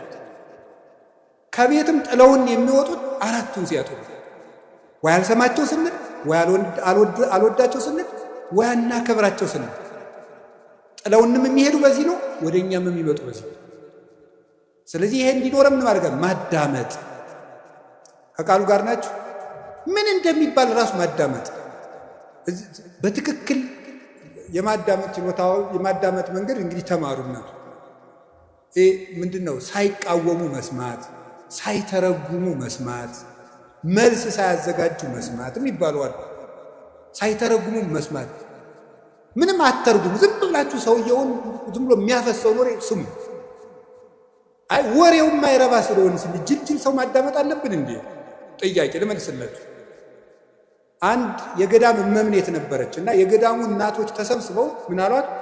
እናታችን አቤት ሰው የማይረባ ወሬ ሲያወራን ዝም ምን ነው እንስማ፣ እንዴት እናርጋ? ወይ ጥለን እንሂድ። ከሰው ቤት ሄዳችሁ የሚረባ የማይረባ ምግብ በአንድ ላይ ቢያቀርቡላችሁ ምን ታደርጋላችሁ አለቻቸው። የሚመስለንን በልተን እግዚአብሔር ይስጥልን እንመጣለን አሉ። እንግዲያውስ ሰው የፈለገውን ቢለፈልፍ የሚመስላችሁን ያዙ፣ ሌላውን ለራሱ ጥላችሁ ኑ እንጂ ስሙት አለች። እንዲህ ብላ መለሰች። መንፈስ ቅዱስ ያደላት ሰው ነበረች። ሚያዝያ 11 ቀን ስንክሳር ላይ የምትውል እናት ናት። እንዲህ ብላ ይመለስላቸው። ስለዚህ የእግዚአብሔር ቤተሰቦች ሰው የፈለገውን ያህል ያውራ፣ ስሙት፣ ዝም ብላችሁ አዳምጡ። ብዙ ጥበብ ሰሎሞን በመናገር ብዛት ኃጢአት ሳይኖር አይቀርም ይላል። በመናገራችን እንጂ በመስማታችን ተጉርተን አናውቅ። እግዚአብሔርን መስማት፣ የሚነገረውን ነገር መስማት፣ የሚባለውን ነገር መስማት፣ ሁሉን ነገር አስተውላችሁ መስማት ይገባል። የማዳመጥ እድል እንዲኖረን ለሚሰማ እግዚአብሔር የሚሰማው። ለዚህ ነበረ የጌዴዎን ልጅ ቆሞ ስምዑኒ ሰብአ እስራኤል ወእግዚአብሔር ይስማዕክሙ፣ የእስራኤል ወገኖች ወይ ስሙኝና እናንተንም እግዚአብሔር ይስማችኋል። ሰውን የሚሰማ ሰው እግዚአብሔርም እሱን ይሰማዋል። ጊዜ ለማዳመጥ ጊዜ ለምን አልኳችሁ? አቤት ለማዳመጥ ጊዜ ስጡ። አንድ ለመናገር ግን ቀንሱት። እኔ እውነቴን ነው፣ በዚያው እንናገር። እኔ የካህናት ችግር በጣም የሚያሳዝነው ከካህናት ሄዳችሁ ስትናገሩ ወጡን ተናገሩ። በዚያው እንንገራችሁ ብዬ ነው። አሁን ለምሳሌ ባልና ሚስት ተጣልተው ምክር ፍለጋ ከካህኑ ሲሄድ ተጣልተናል አስታርቁ ብሎ ለመናገር ከመጋባታችን በፊት የተዋወቅነው ወፍጮ ቤት ነበር ብሎ ይጀምራል። እንዴ ይሄ ሁሉ ምን ያደርጋል? እውነት እኮ ነው የምነግራችሁ። ይሄ ሁሉ የሚሰራው ስራ አለው የለም? ባለቤቴ ጋር በዚህ ጊዜ ተዋወቅን፣ እንዲህ ብለን ተጋባን፣ ይሄ አጣላን፣ ይሄ እንዲህ ችግር ፈጠረብን፣ 5 ነጥቦች ነው ያሉኝ፣ እባክዎትን መፍትሄ ያምጡልኝ ነው የሚባለው። እንዲህ ነበረ፣ እንደዚህ ያሉ ነበር፣ አጎቷ ፓይለት ናቸው፣ ምን ያደርግልናል? አይረባም። መጥኖ መናገር፣ በደንብ ማዳመጥ ከሰው ልጅ ይጠመቃል። ክርስቲያኖች ክርክም ናቸው። የምትናገሩበትን ቦታ ሰው እንዲሰማችሁ ከፈለጋችሁ ወርቁን ልቅም አድርጋችሁ ማቅረብ መልመድ፣ እንደገና ደግሞ ሁሉን ማዳመጥ መልመድ። እግዚአብሔር ለማዳመጥ ጊዜ እንዲኖረን ይርዳል። ብዙ ሰው በጣም ችኩል ነው። በእውነቱ ብዙ ሰው በጣም ችኩል ነው። አያዳምጥም። ዝም ብሎ ወግዞ ነው የሚወጣው። አሁን እዚህ ላይ አንድ ጊዜ ስልጠና ሲሰጥ ምን እንዳለ እንገራቸው። ስልጠና እየሰጠን ወሬ እንዴት እንደሚዛባ ለማንገር የመጀመሪያው ቦታ ላይ ለተቀመጠው ሰውዬ አርዮስን የረታው የእስክንድሪያው ሊቅ ቅዱስ አትናቴዎስ ይባላል ብለን በጆሮ ነገር ነው። በል እንግዲህ አንተም በጆሮ ነገር ብለን በጆሮ ሲባል የመጨረሻው ሰው እወድሃለሁ የሚል ወሬ መጣ። ለምንድን ነው ሲባል በትክክል አያዳምጥም ማለት ነው። ወይ ወሬ ሰባሪ አለ፣ ወይ ወሬ ሰራቂ አለ፣ ወይ ደግሞ ወሬ የማያዳምጥ አለ ማለት ነው። እና በትክክል ማዳመጥ በትክክል የሚባለውን ነገር ብዙ ሰዎች ከቤተ ክርስቲያን የሚወጡበት ምክንያት በትክክል አያዳምጡ፣ ልብ ሰጥተው አያዳምጡ። ይሄንን ነገራቸው እና የሰውን ወሬ ደግሞ አለመተርጎም፣ አለማጣመም፣ አለመሰንጠቅ፣ ሌላ ትርጓሜ አለመስጠት፣ ከትናንት ጋር አለማያያዝ፣ ከነገ ጋር አለማያያዝ፣ አሁንን መስማት ማዳመጥ መልመድ አለብን። ጊዜ ለማዳመጥ እስኪ በሉ 3 ነጥቦች ነው የቀሩኝ። ጊዜ ለሥራ እስኪ በሉ ጊዜ ለሥራ በሉ። አቤት ጊዜ ለምን? አሁን የኛ ሀገር ሰው ደግ ነው፣ የኢትዮጵያ ሰው በዚያው ደግሞ ቂመኛ ነው። በጣም ቂመኛና ወግ ሰንጣቂ ነው። ከምንድን ነው የመጣ ብዬ እንደው ዝም ብሎ ሲገርመኝ ዝም ብዬ ቁጭ ብዬ ሳስበው ነው። ጥናት አላረኩበትም፣ ባለሙያም አይደለሁም። ሳስበው ከስራ ፈትነት ነው። ይሄ ወሬ ሰንጣቂነታችን የሚመጣው ቁጭ ብለን እንደዚህ ያለኝ እንደዚህ ለማለት ነው፣ በቀደም እንደዚህ ያለ ለካ እንዲህ ማለቱ ነበር የምንልበት ዋና ምክንያት ስራ ፈት ስለሆነ ወሬ ስንቀምር የምንውለው የስራ ቅምር ስለሌለ፣ ስለዚህ መስራት መልመድ አለብን። እንዳንሰራ አገሪቱ የስራ ዕድል የላትም። የእናንተ ትምህርት ወንድሜ አንተ አልገባህም። ካባ ለብሰህ ለፍልፈህ ትሮጣለህ። እኛ ስራ አጥተን ነው አይደል? ነው መልሱ ነው። እኔም ደግሞ መልሳለሁ። ሌላው ቢቀር አታነቡም ወይ? እማታነቡሽ ስራ የለም፣ አልተቀጠራችሁም፣ ንግዱም ሙቷል አላችሁ። ምንም ማለት ለምን አታነቡ? አንድ ሊቀ ጳጳስ አንዱን ሰው አገኙትና ልጄ ለምንድን ነው የማትማር አሉት። አይ ምን እየበላው ልማር አላቸው። ስትደነቁር ምን እየበላህ ደነቆርክ? እንዲሁ እኮ ይገርማል እኮ። ለምን አታነቡ? ቁጭ ብላችሁ ዝም ብሎ ወሬ ስትጠቀጥቁ ከምትሉ ቁጭ ብላችሁ እስኪ አንብቡ። እውነቴን እኮ ነው የምነግራችሁ። ተግባር እኮ የሐሳብ ልጅ ነው። ሐሳብ ደግሞ የሚገኘው ይኸውላችሁ፣ እንጨት ሳትሰበስቡ እሳት ማንደድ ትችላላችሁ? ይቻላል? አይቻልም። ሐሳብ ሳይኖርህ ተግባር የታመጣል? እቅድ የታመጣል? ስራ የታመጣል? ከሰው ጋር የመኖር ስልት የታመጣል? ተግባቦት እንዴ! ልንገራችሁ። እኔ ባለፈው አንድ ቦታ ሄጄ ውጭ ሀገር ሄጄ አንድ ቦታ ለጉባኤ ነው የሄድኩት። ዱባይ ስደርስ ኤርፖርቱን አላውቀውምና ሰዎቹ ዊልቸር ቡክ አድርገውልኝ ነበር። ያው እንደ ዕቃ እየገፉ አቅጣጫ እንዲያሳዩኝ ማለት ነው። እና እዛ ሲሄድ ዝም ብዬ ብዙ እንግሊዘኛ አልችልም፣ ጉድ አፍተርኑን ምናምን እችላለሁ። እና እዚያ ዱባይ ኤርፖርት ውስጥ ያገኘሁትን ሰውዬ በጣም ነው የማመሰግን፣ ረዳኸኝ እንደዚህ። እና እኔ ብዙ ጊዜ አቅጣጫ የማወቅ ችግር አለብኝ አልኩት። እንዲያው ሳስበው ግን ኋላ ጉራ ነው እንዲህ አልኩት። አቅጣጫ የማወቅ ችግር አለብኝ ስለው ምን አለኝ? አይ መግባባት ከቻልክ ችግር የለውም ማለት እና በህሊኔ ይዤው ቀርቼ ነው። መግባባት ከቻልክ አቅጣጫ አይጠፋም ብሎኝ ነው። እስኪ በሉት ይንካ። መግባባት ከቻልክ አቅጣጫ አይጠፋም ነው። ስለዚህ መግባባት ከቻላችሁ የኑሮ አቅጣጫ አይጠፋም። እንዳትግባቡ ግን አትማሩ። ዝም ብለህ ንግግራችሁ ወልዳፋ ምናምን እንዲህ ትትና እኮ ያስፈልገዋል። አነጋገር ካነጋገር ይፈረዳል፣ ከአያያዝ ይቀደዳል። ከሰው ጋር እኮ ተግባብተን ለመኖር ራሱ መማር አለብን፣ ማንበብ አለብን። ጊዜ ለስራ እግዚአብሔር 6 ቀን ሰራ፣ 1 ቀን አረፈ። እስኪ በሉ እግዚአብሔር በሉ እስኪ ስንት ቀን አረፈ? ያችም እሱ አርፎ ሳይሆን ለእኛ ብዙ ሰርታችሁ ጥቂት ረፉ ለማለት ነው። መንፈሳዊ ፍቻ አለ። 6 ቀን የተባሉ 6ቱን ቃላተ ወንጌል ፈጽማችሁ 7ኛው መንግሥተ ሰማያት ታወርሱ ፍጹም ተወርሳላችሁ። አንድም 6000 ዘመን ሲፈጸም ፍጹም እረፍት ክርስቶስ ይመጣል። ሐሳቡ ግን በቁሙ ግን ስራ መስራት አለባችሁ። ጊዜ ለስራ በሉ። የተቀጠርኩበት ካምፓኒ የለም ካላችሁኝ ማንበብም ስራ ነው። ማንበብ ስራ ነው። ማሰብም ስራ ነው። መራመድም ስራ ነው። እንዴ መጽሐፍ መነኮሳት እኮ ይላል እየሰገድክ ራሱ ዝሙት ካልጠፋልህ ተንቀሳቀስ ይላል። ተንቀሳቀስ፣ ቁጭ አትበል ከቤት ይላል። ተራመድ ብሎ ይነገራል። መራመድ፣ ስራ መስራት፣ መንቀሳቀስ። እንደ በቃ ካቃታችሁ ደግሞ ሩጡ። ራሱ እንዲህ እውነቴን እኮ ነው የምነግርህ። ብቻ ገደል እንዳገቡ ናችሁ። ሩጡ። ብትሮጡ ይሻላል ቁጭ ብላችሁ መከራችሁን ከምታዩ ማለት ነው። እንዲያው ይባላል ይላሉ እኮ አባቶቻችን።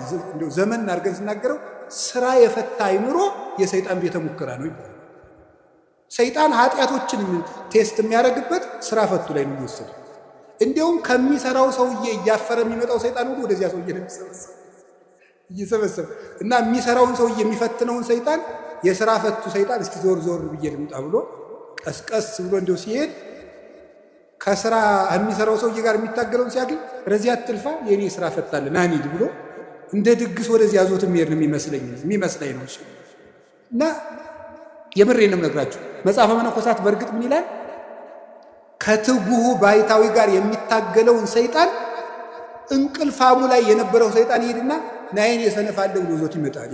እዚህ ጋር አትልፋ ይለዋል። ያኛው ሌሊት እየጸለየ ቅንድብ ሲለው በዚያ እኮ ይውላችሁ ከሚጸልየው ሰውዬ የተሸነፈው ሰይጣን ሁሉ እናንተ ላይ ነው እየመጣ ድብትም ያደርጋችሁ፣ ጫንም ያደርጋችሁ። ስለዚህ እንደዚያ እንዳያደርጋችሁ ጊዜ ለሥራ። እውነቴን ልንገራችሁ፣ የኢትዮጵያ ኦርቶዶክስ ተዋሕዶ ቤተክርስቲያን ሆና እንድትቀጥል ከሆነላችሁ ስሩ። ካልሰራን ቤተክርስቲያናችንን በታምር ማስቀጠል አንችል። ብድግ ብለን ዝም ብለን የኢትዮጵያ ቤተክርስቲያን አትበጠስም በፉከራ ነው አጠፋም። እነ ግሸን እያሉ እነ አክሱም እያሉ እነ ላሊበላ እያሉ እነ ደብረ ሊባኖስ እያሉ ረተው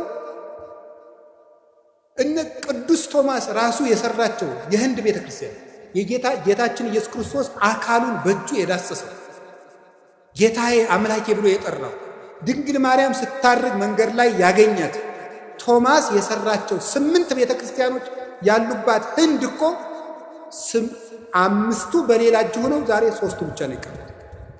ታምር ያለው ቤተክርስቲያን ታምር ያላት ሀገር ናት ኢትዮጵያ፣ እግዚአብሔር ሀገር ናት እያሉ በመፈከር አይደለም፣ ስራ መስራት አለበት። ክርስቲያኖች ስራ በቃ ትኩርኩር ብላችሁ ሳትንቁ ስሩ። ከጠፋ አንብቡ። ማንበባችሁ ደግሞ ስራ እንዴት እንደምትሰሩ ያሳያችኋል። ጊዜ ለስራ። እስኪ ጊዜ ለስራ በሉ ንገሩኝ እንጂ እግዚአብሔር ይስጥልኝ። ሌላው ደግሞ ጊዜ ለምን ድገሙ። አቤት ጊዜ ለምን? ጊዜ ለመዳን። እስቲ ጊዜ ለመዳን በሉ። ለምንድን ነው ዛሬ ጊዜ ለምን የሚለውን ርዕስ የመረጥከው ብትሉኝ፣ ዛሬ የማን ጾም ነው? አቤት የነነዌ ጾም ነው። የነነዌ ጾም ስንት ቀን ናት? 3 ቀን ለምን የተጠቀሙ ሰዎች ናቸው? የነነዌ ሰዎች ለመዳን የተጠቀሙ ሰዎች። ጊዜ አያችሁ እንዴት እንደሚጠቅም።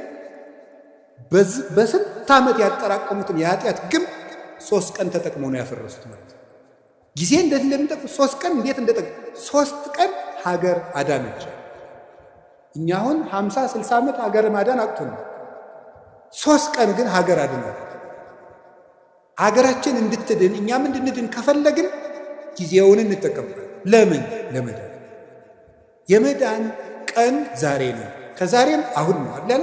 ሁለተኛ ቆሮንቶስ ምዕራፍ 6 ቁጥር 2 ወናሁ ዮም ዕለተ አድኅኖ በዕለት ሪት ሰማዕከ ወዕለተ መድኃኒት ረዳእከ ወናሁ ዮም ዕለተ አድኅኖ። በተመረጠች ዓመት በተመረጠች ቀን እሰማሃለሁ። የመዳን ቀን ዛሬ ናት። ከዛሬም ደግሞ አሁን ነው። ሰይጣን እንዳንድን ድነት ማለት ምን ማለት ነው? በኦርቶዶክሳዊ አስተምሮ መዳን ማለት ከቅጣት ማምለጥ ማለት አይደለም። ምን ይመስላችኋል? መዳን ማለት ከእግዚአብሔር ጋር መዋሃድ፣ ቲኦሲስ ማለት ነው በግሪክ። ከእግዚአብሔር ጋር መዋሃድ፣ ሱታፌ አምላክ፣ ከእግዚአብሔር ጋር መኖር ነው መዳን ማለት። ድነት ማለት ይሄ ነው። አሁን አንዳንድ ሰዎች እኔ ድኜ ጨርሻለሁ ይላል። ከእግዚአብሔር ጋር መኖር የሚያበቃ ነገር ነው? መዳን ማለት ከእግዚአብሔር ጋር መኖር። ከእግዚአብሔር ጋር መኖር ደግሞ ሁልጊዜ የሚቀጥል ነገር። እግዚአብሔርን የሆነ እንደ ዕቃ የሆነ ተቀብለ ነው በቃ ምን እንለዋለን? ሁልጊዜ አብረነው ምን ኖረው። ከእግዚአብሔር ጋር መኖርን ጧትም ማታም ለመዳን መጠቀም አለብን። ሸይጣን ምን እንደሚያደርግ ልንገራችሁ። አንዱ መሰረታዊ የሰይጣን ተንኮል ጊዜ ከሰጠን ነገ ስለዚህ ልነግራችሁ እችላለሁ። አንዱ የሰይጣን መሰረታዊ ተንኮል እንድንዘገይ ማድረግ። እንድንዘገይ ለምሳሌ ከመታረቅ እንድንዘገይ ያደርገናል። ሳምንት እንታረቃለን፣ ዛሬ ወር እንታረቃለን እንዳል ቂም ሆኖ ይቀራል ማለት ማዘግየት። ቁርባን እናቅዳለን፣ እንድንዘገይ ነው የሚያደርገው። ይኸውላችሁ የማቴዎስ ወንጌል ምዕራፍ 25 ላይ እንደተጻፈው መንግሥተ ሰማያት 10 ደናግል ትመስላለች ተባለ። ከዛ 5ቱ ጠባበኞች ናቸው፣ 5ቱ ሰነፎች ናቸው። 5ቱ ዘይት ይዘዋል፣ እነዛ ዘይት አላዙ፣ ተኙ። ሙሽራው መንፈቀ ሌሊት መጣ፣ እነዚያ ግን ዘይት አልነበራቸውም። ሊገዙ ሄዱ። ተመልሰው ሲመጡ ምኑ ነው ቆያቸው? በሩ ተዘግቶ። የእነዚህ ሰዎች ከፍተኛ ችግር ምንድን ነበር? መዘግየት ነው። መዘግየት ነው በር ያዘጋባቸው። ዘይት የተባለች ፍቅር፣ ልጅነት፣ ትሕትና ናቸው። እነዚህን በጊዜ ያላዘሰው በር ከተዘጋ በኋላ ይሮጣል። በሩ ሳይዘጋ ነገ ቆርባለሁ፣ ሰዓት ቆርቡ በሩ ይዘጋል። ክርስቶስ መብረቅ እያብለጨለጨ የሚመጣበትን ጊዜ አይደለም። ለእኛ ምጽአታችን ምናችን ነው? የምንሞትበት ቀን። በሩ ይዘጋል። ሳንቆርብ ይመጣል፣ ሳንታረቅ ይመጣል፣ ሳንጸልይ ይመጣል፣ የቀማነውን ሳንመልስ ይመጣል፣ የበደልነው ሳንክሰው ይመጣል፣ እንደ ተዝረከረክ ይመጣል። የእነዚህ ሰዎች የነነዌ ሰዎች ትልቁ ነገራቸው ወዲያው ጊዜን ተጠቅመው መወሰናቸው። እስከ 3 ቀን ድረስ ነነዌ ትገለበጣለች አለ። ወዲያው ትገለበጣለች ሲባል ንጉሡም ከዙፋን ወረደ፣ ሕፃናትም ጡት ተው፣ ከብቶችም እንዳይጠቡ ተደረገ። ወዲያው በ3 ቀን እግዚአብሔር ምሕረት ሰጠ። ያን ምሕረት ያገኙት በጊዜው በመወሰናቸው ነው። መታረቅ ካለባችሁ ዛሬ በቃ ከዛሬ በኋላ ይበቃችኋል። መቁረብ ካለባችሁ ካልቆረባችሁ አሁን ለቁርባን መዘጋጀት ነው። ለቁርባን አሁን ነው መወሰን ያለብን። መጸለይ ያለብን አሁን። እስቲ ጊዜ ይስጡኝ፣ እስቲ እንዲህ ያለ ይስጡኝ። እስከ መቼ ነው ጊዜ የሚሰጠን? እስመ እግዚአብሔር መፍቀሬ ሰብ ሎቱ ስብሐት ይትዔገሥ ኩሎ ጊዜ። በልብ መታሰቡ በቃል መነገሩ ስሙ ከፍ ከፍ ይበልና ሰውን የሚወድ እግዚአብሔር ዘመን አስፍቶ ወራት አብዝቶ ለንስሐ ይሰጣል ይል ቅዱስ ዮሐንስ እስክንድርያ ሃይማኖተ አበው ምዕራፍ 52 ቁጥር 26 ላይ ሲናገር ወራት አስፍቶ የሰጠን ለንስሐ ነው፣ ለመዳን የሰጠን እንጂ እንጨቃጭቅበት አይደለም። ስለዚህ የእግዚአብሔር ቤተሰቦች እኔ የምነግራችሁ ነገር እውነቴን ነው። እኔ እንግዲህ የምትነግዱት ነግዱ፣ ጊዜ ለዚህ ስጡ፣ ለመዳናችሁ ጊዜ ስጡ። ምንድነው? ምን ስናደርግ ነው? ስናነብ መጽሐፍ ቅዱስ። ምንድነው ስናደርግ ነው? ንስሐ አባታችን ጋር ስንገናኝ፣ ስንጸልይ፣ ከቤተ ክርስቲያን ጋር ያለን ግንኙነት ጥብቅ ሲሆን ጊዜ ለመዳን እንጠቀምበት። እግዚአብሔር የመዳን ጊዜ ሰጥቶናል። ክርስቶስ ከተወለደ ጊዜ ጀምሮ ያለው ጊዜ የመዳን ጊዜ ነው። በመድኃኒት ቀን እየታመምን ያለን ደግሞ እኛ። በመዳን ቀን ሰው ይታመማል። ሐኪም እያለ ይታመማል። ሰላም እየሰለት ሰው ይታወቃል እንዴ? ንግሥተ ሳባ ትትነሳ ወትትፋታ ለዛት ትውልድ። የሳባ ንግሥት ተነስታ ይችን ትውልድ ትፋረዳታለች። እስመ መጻት እምጽንፈ ምድር ከመ ትራይ ጥበቦ ለሰሎሞን። የሰሎሞንን ጥበብ ልታይ ከዚህ ከምድር ዳርቻ ከኢትዮጵያ አንስታ ተጉዛለችና ዘየዐቢም ሰሎሞን ሀሎ ዜ ከሰሎሞን የሚበልጥ ጌታ ዛሬ እዚህ አለ። ሰላም በሌለበት ዘመን ጥረዋል። እኛ ግን ባለበት ዘመን እንጀራ እያለ ነው እየተራብን ያለ፣ ውሃ እያለን የሚጠማን፣ መድኃኒት ተወልዶልን ነው የምንታመነው። የመዳን ቀን ዛሬ ነው። የመጨረሻ ድነት ለራስ። እስኪ በሉ ድገሙኝ እንጂ ድነት ለማን? ለራስ። እዚህ ላይ የምጠቅሳቸው ጌታችን ኢየሱስ ክርስቶስ ከመጾሙ ከማስተማሩ በፊት ስንት ቀን ጾመ? በሉ ንገሩ እንጂ 4 ቀን። ብዙ ምን ማለት ነው? ከማገልገላችሁ በፊት ለራሳችሁ ጊዜ ይኑራችሁ ለማለት ነው። ዮሐንስ መጥምቅ 6 ወር ከመስበኩ በፊት ስንት ዓመት በረሃ ነበር? 30 ዓመት በረሃ ነበር። ብዙ ሰዎች ለራሳቸው ጊዜ ሳይኖራቸው ለሰው አገልጋይ ሆነው ይመጣሉ። ለራሱ ጊዜ የሌለው ሰው የሚያገለግለውን ሰው ጨምሮ ይጎዳል እንጂ አይጠቅም። ቅዱስ ጳውሎስ ጌታችን ኢየሱስ ክርስቶስ ካነጋገረው በኋላ 3 ዓመት በአረብ በረሃ ኑሮ ለራሱ ጊዜ ሰጥቶ አዳምጦ ያስተምራል። ለራስ ጊዜ። ይሄ ግን ማንን ይወርድ መስል እንደውም ይላል ለሌሎች ከሰበኩ በኋላ እኔ የተጣልኩ እንዳልሆን ሰውነቴን እጎስመዋለሁ ይላል። ለራሱ ጊዜ ነበር። ጌታችን ኢየሱስ ክርስቶስ ሲያስተምሩ ነው ማታ ደብረ ዘይት የሚያድረው ሰው እያገለገላችሁ ለራሳችሁ ጊዜ ይኑራችሁ ለማለት ነው። ለራሳችሁ ጊዜ ይኑራችሁ። አባታችን አቡነ ተክለ ሃይማኖት ምድርን ሁሉ ሲያገለግሉ ከኖሩ በኋላ መጨረሻ ላይ የተናገሩት አንድ ቃል ነበር። መቅረዝ ቢጠፋ ማን ያበራለታል? ጨው አልጫ ቢሆን ማን ያጣፍጠዋል? እኔ ዙሪያ ሀገሩን ሁሉ ጨው አረኩት፣ እኔ ግን አልጫውን ወዮልኛል። መጨረሻ ላይ ገርል እንዳልቀመሰ ሰው ይላቸው። ገርል እንዳልቀመሰ ሰው እንደገና ደግሞ በአንድ እግራቸው ቆሞ ክርስቶስን ፍቅሩን እየፈለጉ መጋደል ጀመሩ። ይሄ ለራስ ጊዜ መስጠት። ይሄ ማንን ይመለከታል? እኔን፣ የቤተ ክርስቲያን ሰዎችን። ከዛ ሰዓት ማንን ይመለከታል? አስተባባሪ ብዙ ጊዜ ለራሱ ጊዜ የለውም። በዚህ ቁጭ በል ምናምን እንደዚህ በል ምናምን እንደዚህ። ይሄ በማህበር የሚደራጅ ሰንበት ተማሪ አይቆጡኝም፣ በጣም ነው የምንዋደደው። ሰንበት ተማሪ ለራሱ ጊዜ ያጣል። በቃ መዝሙር ይዘምራል፣ ሌሊት ያድራል፣ እንዲህ ይላል፣ ከበሮ ይመታል፣ ያስተባብራል። ለራሱ ጊዜ ነው። እዚህ ወጣቶችም ትኖራላችሁ፣ የጥምቀት አንጣፊዎቹ ለራሳችሁ ጊዜ ይኖራል። ለታቦቱ ጊዜ ሰጣችሁ ማታ የሀገራችን ሰው ምን ይላል? ስትፈጭ ውላ አቦካች ባተላ ይላል። እንደዚህ ነው ማለት ነው። ስለዚህ ለራስ ጊዜ መቼ ነው የሚኖረን?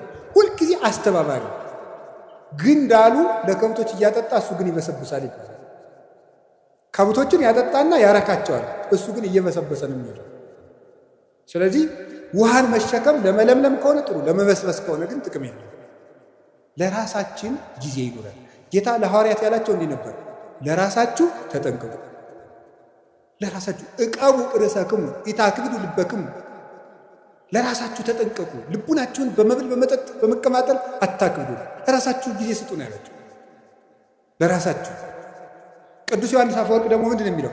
አንተ ሰው ከቤትህ በድን እያለ የሰው በድን እንድትቀብር ከሰው ልቅሶ አትሄድም። የራስህ ቤት እያፈሰሰ የሰው ቤት ልትከድን አትሄድም። መጀመሪያ የራስህን በድን ላውጣና ቅበር። መጀመሪያ የራስህን ቤት ክደን፣ እዛ የሌሎችን ቤት የሚያፈሰው ልትከድን ትሄዳለህ። ስለዚህ ለራሳችን ጊዜ እንዲኖረን ያስፈልጋል። ይሄ ዓለም ልንገራችሁ፣ እውነቴንም ነግራችሁ የእግዚአብሔር ቤተሰቦች እየገባችሁ እንደሆነም እንዳልሆነም አላውቅም። ወይ በጊዜም ይገባችኋል። ጨርሻለሁ። መጨረሻ ነው። አሁን የምንኖርበት ዓለም የ21ኛው ክፍለ ዘመን ወደፊትም የሚመጣው ዓለም ምንድን ነው የሚያደርገን ካላችሁኝ፣ ለራሳችን ጊዜ እንዳይኖረን ነው። ጊዜ እንዳይኖራችሁ ያደርጋል። ሌላው ቀርቶ እየተሳሳታችሁ እንደሆነ እንዳይገባችሁ ጭምር ነው። የምታስቡበትን ጊዜ ነው የሚያሳጣችሁ። እንዲሁ መቼ ነው ስል የምታስቡ ለመሆኑ ታስባላችሁ? ልንገራችሁ አንድ ነገር ማለት ነው። እንዲያውም አነብላችሁ ነበረ። እኔ ያው እንደናንተ ስልክ እጠቀማለሁ። ይሄ ሰፊ ስልክ መጽሐፍም አለው ስልክ። እና አንድ ሰው ምን አለኝ፣ ኤአይ የሚባል መታልና ይጠቅመዎታል አንዳንድ ጥያቄ የሚጠይቁት አለ። እሺ ብዬ የሆነ ቀን የሆነ ጥያቄ ጠየቅኩትና ማብራሪያ ሰጠኝ አለ። ያ የሰጠውን ማብራሪያ ኮፒ ፔስት አድርጌ ኖትቡክ ላይ ገለበጥኩና ተመልሼ ፕሊስ ዲፋይን ኢት ኢን ዲቴል አልኩት ብየዋለሁ። የለም ይለኝ ሆኖት ምኑን አይለኝም።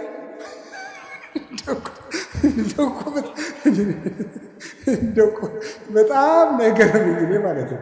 እውነቴን ነው። እግዚአብሔር በሚያውቀው ስልኬ ላይ አንስቼ አስቀምጨዋለሁ። እንደዚህ ያለውን ነገ ካገኘሁት አነብላችኋለሁ። በእንግሊዘኛ ምን እንዳለኝ ምኑና ቅድም የነገርኩህን አታስታውስም እንዲህ ያልኩት እና ምን አለ ይመስላችሁ? እኔ ስሜት የለኝም፣ ሴንስ የለኝም፣ ኢሞሽን የለኝም፣ ሜሞሪ የለኝም፣ አላስታውስም። መረጃ አጠራቅሜ ማቅረብ ብቻ ነው ስራ ያለ። ከቃሉ ጋር ናችሁ? እንደዚያ ነው ማለት ነው። እየበተነ የማይሰበስብ ቻት ጂፒቲ ነው ያቀርባል። እሱ ግን ያን መልሶ አያስታውሰው። እንደዚያ ናችሁ እናንተ። በቃ ትበትናለህ፣ የምትሰበስበው ግን የለም። ቀኑን ሙሉ ሌቱን ሙሉ በትናችሁ መጨረሻ ላይ ግን ዘወር ስትሉ እጃችሁ ላይ ምንም ጠብ ያለ የህይወት ጠብታ የለም። ስለዚህ የእግዚአብሔር ቤተሰቦች ታውት ሁሉንም ነገር ይሄን ያለውን ነገር ሁሉ ተጠቅሙና አሁን በኢንተርኔት የመጡትን ፕላትፎርሞች ሁሉ ከቻላችሁ ለድነት ተጠቀሟቸው፣ ካቃታችሁ ደግሞ ተዋቸው። አንዳንድ ጊዜ ሰይጣንም ያታልላችኋል። ምን እያደረገ አይ በቃ እንዴ መረጃ እኮ ጥሩ ነው ይላል። ወይ ጉድ! እኔ ልገራችሁ፣ አንድ ሰው መረጃ ሲሰበስብ ቢያንስ ሁለት ዓላማ ይዞ ነው መሰብሰብ አለበት። አንደኛ ለነፍሱ የሚጠቅመውን ነገር፣ ሁለተኛ ለኑሮ የሚጠቅመውን ነገር። ከሁለቱ ውጭ የሆነ ነገር ላይ በማዳመጥ ጆሮአችሁ መደንቆር፣ አይምሯችሁ መደንዘዝ የለበትም። ምን በወጣል እንዴ! ሰዎች እኮ እንዲሁ አሁን እኮ በሉተውት ሁሉ እንዲያወዱታሉ ሆድ ባዶ ይቀር። ስለዚህ ለራሳችሁ መቼ ነው ጊዜ የምትሰጡት? አሁን ስታነቡ፣ ኢንተርኔትን ብታዳምጡ፣ ቲክታክን ብታዳምጡ፣ ፌስቡክ፣ ዩቱብ ብታዳምጡ ወይ ለነፍሳችሁ ወይ ለእንጀራችሁ። እስኪ በሉ ወይ ለነፍሳችን በሉ። ከዛስ ወይ ለኑሯችሁ አዳምጡ። ከዛው ተውት። ለራሳችሁ ጊዜ ይኑራችሁ። ለራሳችን ጊዜ እንዲኖረን እግዚአብሔር ይርዳን። ርዕሱ ብዙ የሚያስነግር ነው። ለዛሬ እንዳይመሽ ብፁዕ አባታችንም ሌሎች አባቶችን ማስቀምጨን የሁሉም ለፈልፍ ጊዜ ለምን ዘርዝሩን እንጂ ከላይ ጀምራችሁ ጊዜ ለእግዚአብሔር፣ እሺ፣ ጊዜ ለሥራ፣ እሺ፣ አቤት፣ ጊዜ ለቤተሰብ፣ ሌላስ፣ ጊዜ ለማዳመጥ፣ ሌላስ፣ አቤት፣ ጊዜ እና በዩቲዩብ ሁሉ የሚያወራውን ሰው አትስሙት። ከተጣሉኝ የሚጣሉ አሁን አቶ እውነቱን አፈነዱት ይላል። ምንም የፈነዳ ነገር የለም። አትስሙ። በቃ እንደዚህ አፈነዱት፣ ዘለቁት፣ አፍረጠረጡት የሚል ነገር አትስሙ። በቃ እውነት ብቻ የምትሰሙትን ምንጭ ለይታችሁ ስሙ። እስከ መጨረሻው ጨርሼ የምናገርበት ምክንያት ትውልዱን የሚጠፋል። እንደው እኮ ይገርማል። አሁን ቅድም በነገርኳችሁ መሰረት ያን ኤአይ የሚባለውን ሰውዬ ወደፊት ለኦርቶዶክሳውያን ፈተናችን ምን ሊሆን ይችላል ብዬ ጠየቅኩት። እመቤቴን ከልቤ መግራችሁ አንዱ ኤአይ ነው አለ። ከልቤ እኮ ነው የምነግራችሁ ማለት ነው። አንዱ የኦርቶዶክሳውያን ፈተና ኤአይ ነው ብሎ ራሱ አልነገረኝም። ገርሞኛል ይህ ሰውዬ ብዬ። ኤአይ ሰውዬ አይደለም፣ ደንቆሮ ነው፣ እንዲያባ እንዳትሉ። ስለዚህ አሁን የምነግራችሁ ነገር የእግዚአብሔር ቤተሰቦች ለጊዜ ለቤተሰብ ጊዜ ለማዳመጥ የሚረባችሁን አዳምጡ፣ የማይረባችሁን ተውት። ቀጥሎስ ጊዜ ለመዳን በሉ። ለመዳን ጊዜ እንዲኖረን ደግሞ መጨረሻ ላይ ጊዜ ለማን? ጊዜ ለራስ። እግዚአብሔር ጊዜ ይስጠን። ጊዜ የሰጠን እግዚአብሔር ከምስጋና ይግባው። ወስብሐት ለእግዚአብሔር። ይቆየን።